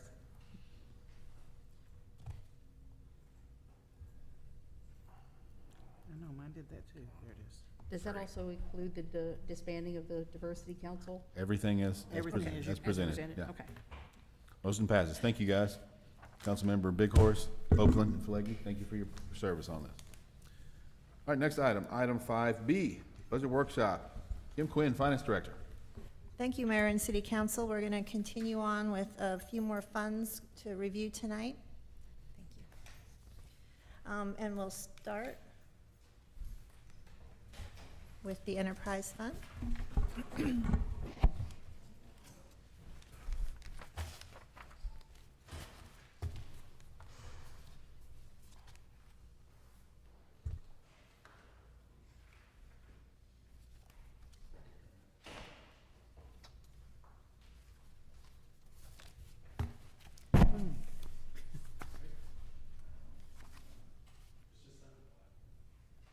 That's right. Mine's black. Yep.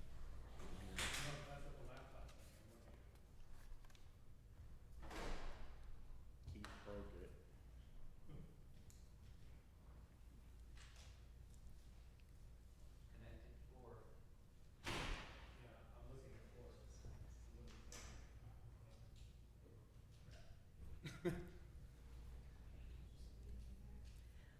Well, we could, I have for the council, I have printed out copies if you would like me to continue on until that, Please, okay? continue on. So, for the Enterprise Fund, which is our water and wastewater, where we account for water and wastewater revenues and expenditures,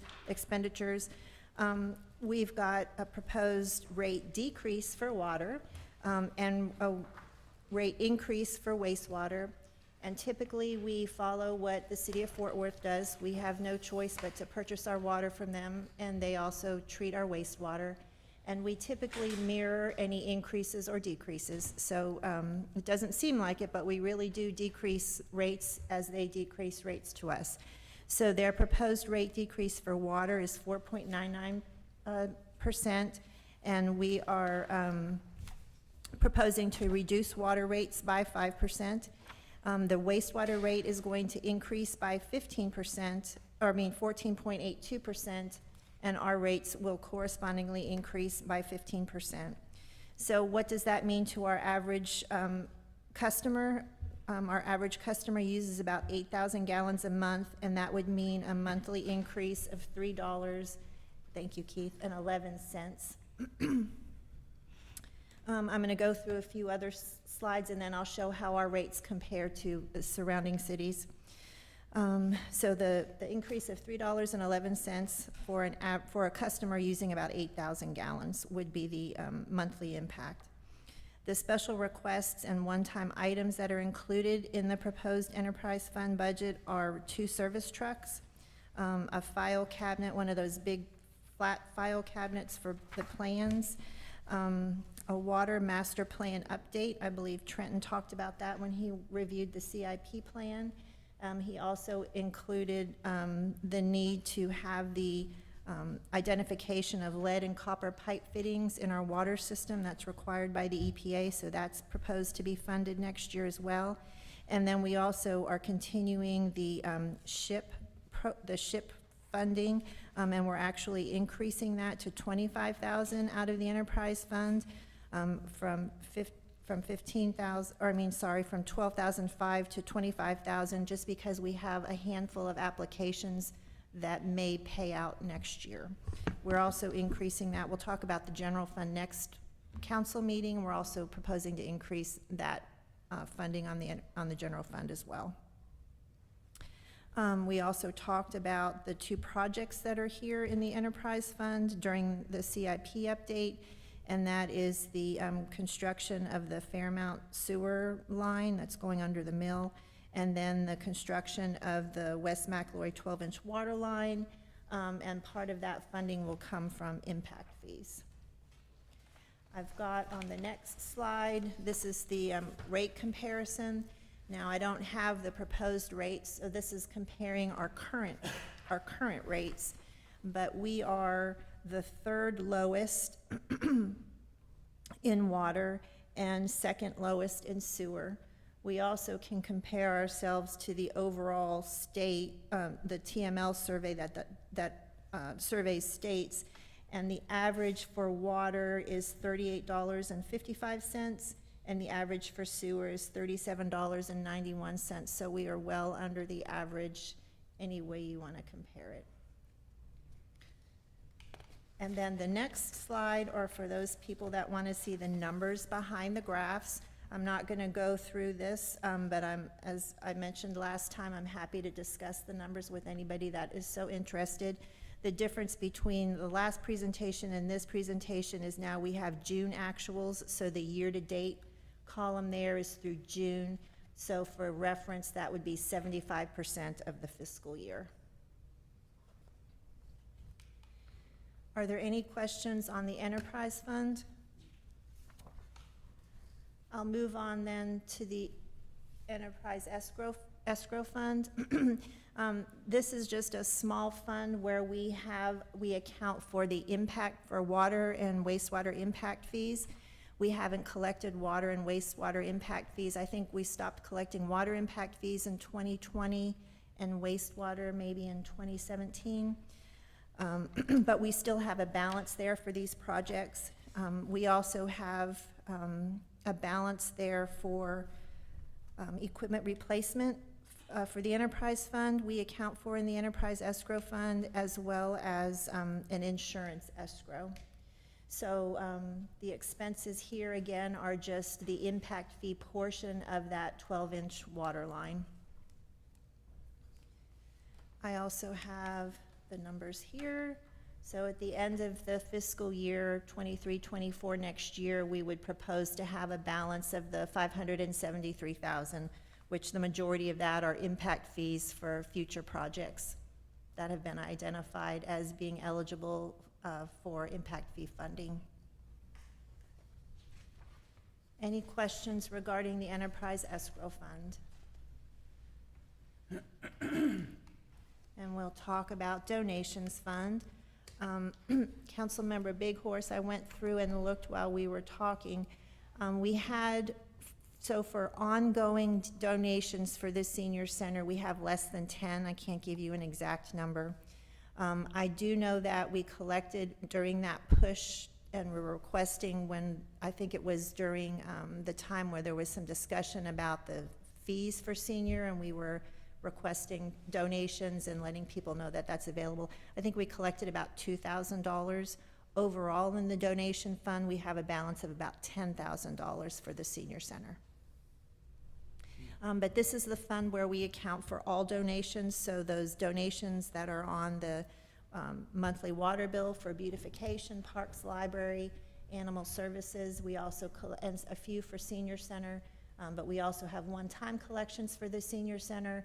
This is where we account for the donations that we collect for Train and Grain, the other community events. I know Pedro did a good job of fundraising for 4th of July this year. We had a lot of funding, private funding for that, as well as fire department is really great at fundraising too for the Easter egg hunt and the fire camp.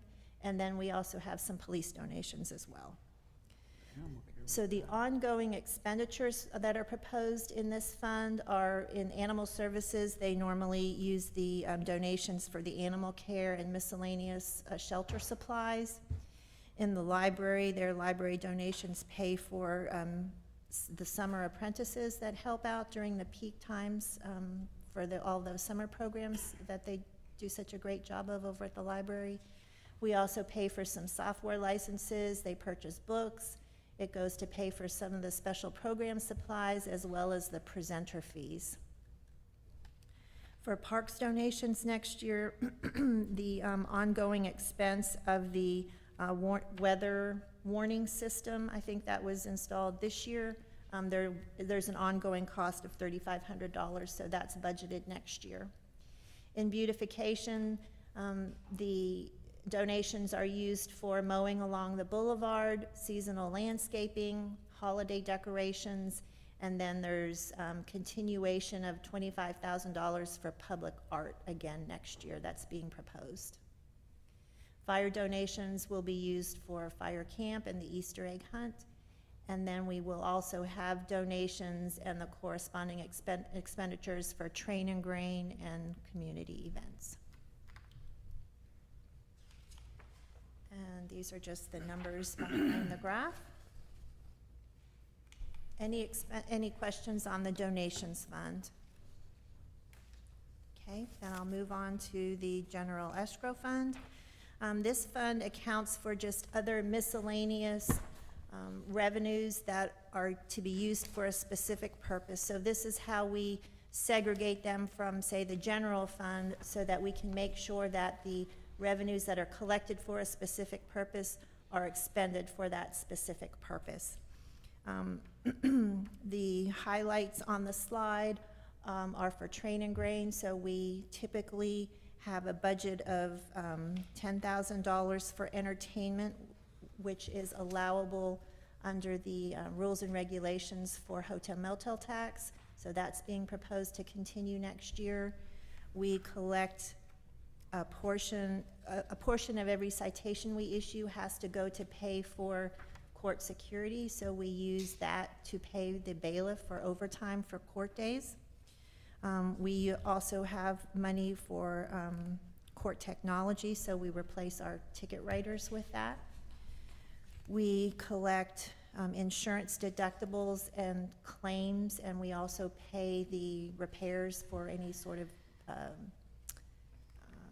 city property that's damaged, so that's budgeted here. We have $80,000 next year budgeted, just based on, it's hard to predict that, but the trend has gone up, and so we're increasing that a little bit, but we would have an offsetting revenue.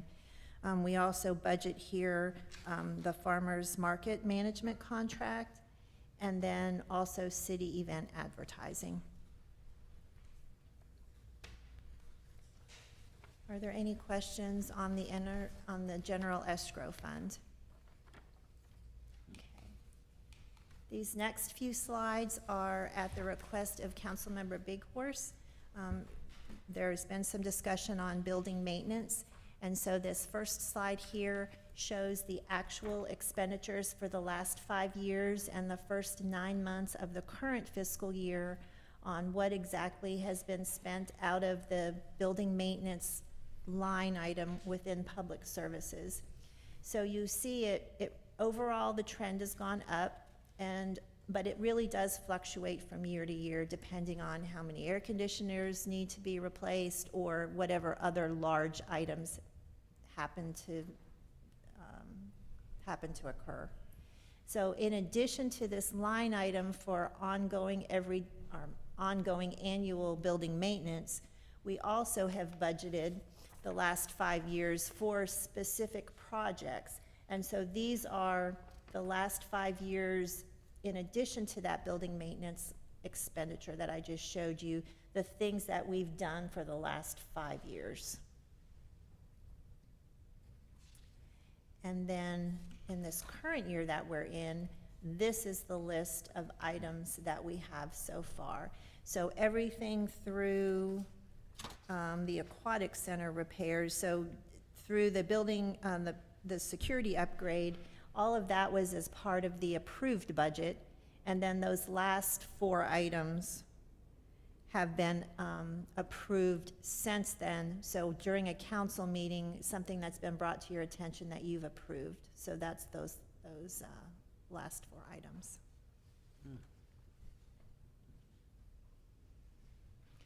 We've talked about, excuse me, during this budget process of perhaps escrowing money at the end of this fiscal year, because we're predicting increase to fund balance, and have it set aside for the coming fiscal year to come up to help fund any additional, any of these additional projects that we know are going to happen. We also have increased just the regular line item for building maintenance as well. We'll talk about the next steps here in a minute. I've got a slide for that too.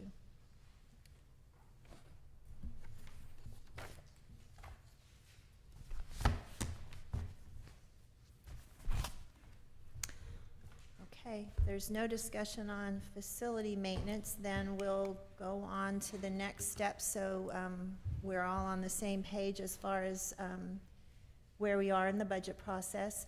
So based on the de minimis calendar, we posted a preliminary proposed budget on Friday, and it was submitted to the city secretary.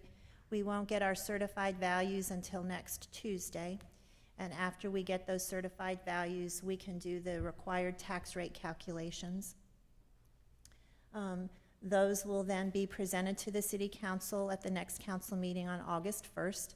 We'll present the tax rates to you.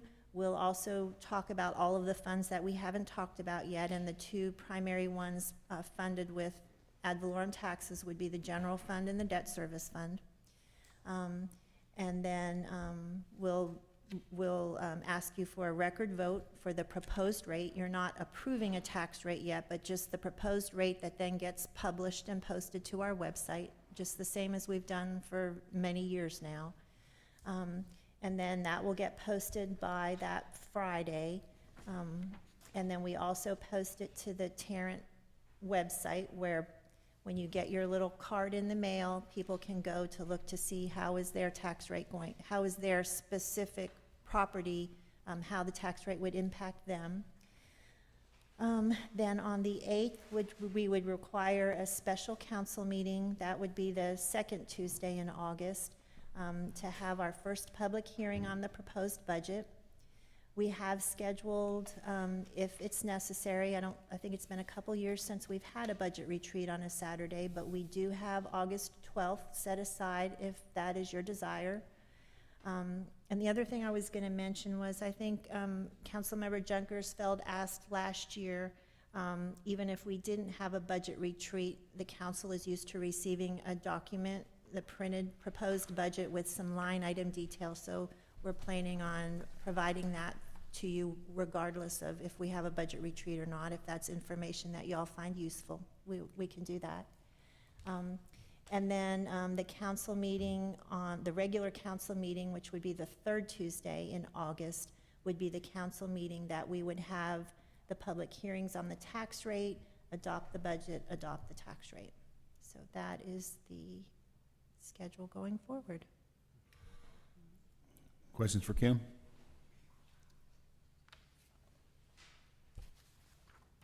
All right, thank you, ma'am. Appreciate the update. I do have a question. Oh, you have a question? All right. For the budget retreat, one of the things that I would like to see us do is tour the facilities and look at the maintenance and repairs that need to be done. I've been hearing from citizens about dripping shower heads in the rec center, wallpaper peeling off. These things don't need to be ignored. We need to work those into the budget. And I'd just kind of like to get We do have in the preliminary proposed budget, of course, it will change depending on what y'all decide to do and whatever tax rate or is determined. We do have quite a bit allocated for the rec center. In addition to replacing exercise equipment, banquet chairs, painting, flooring replacement, ceiling replacement, restroom repairs, and then replacement of the stage curtain.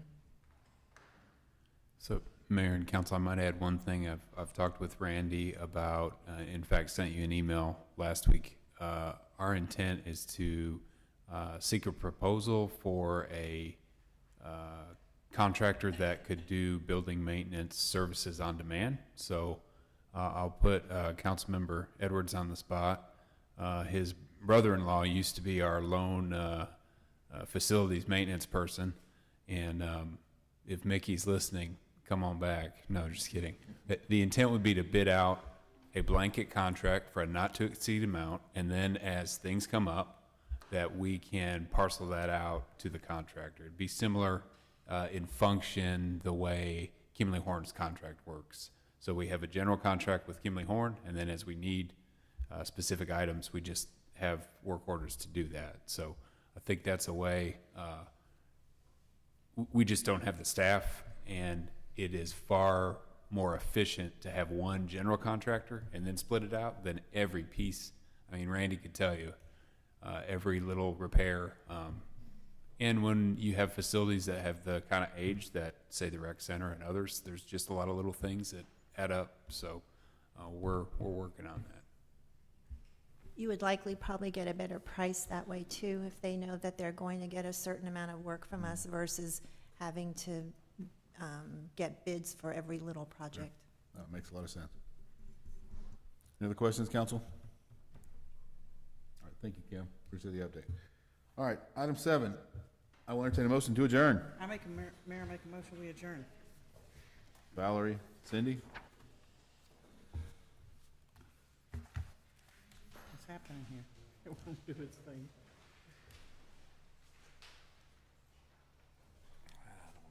There it is.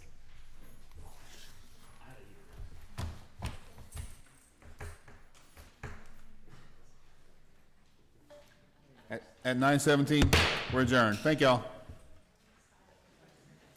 Jennifer, you need a pillow? I'm sorry? You need a pillow?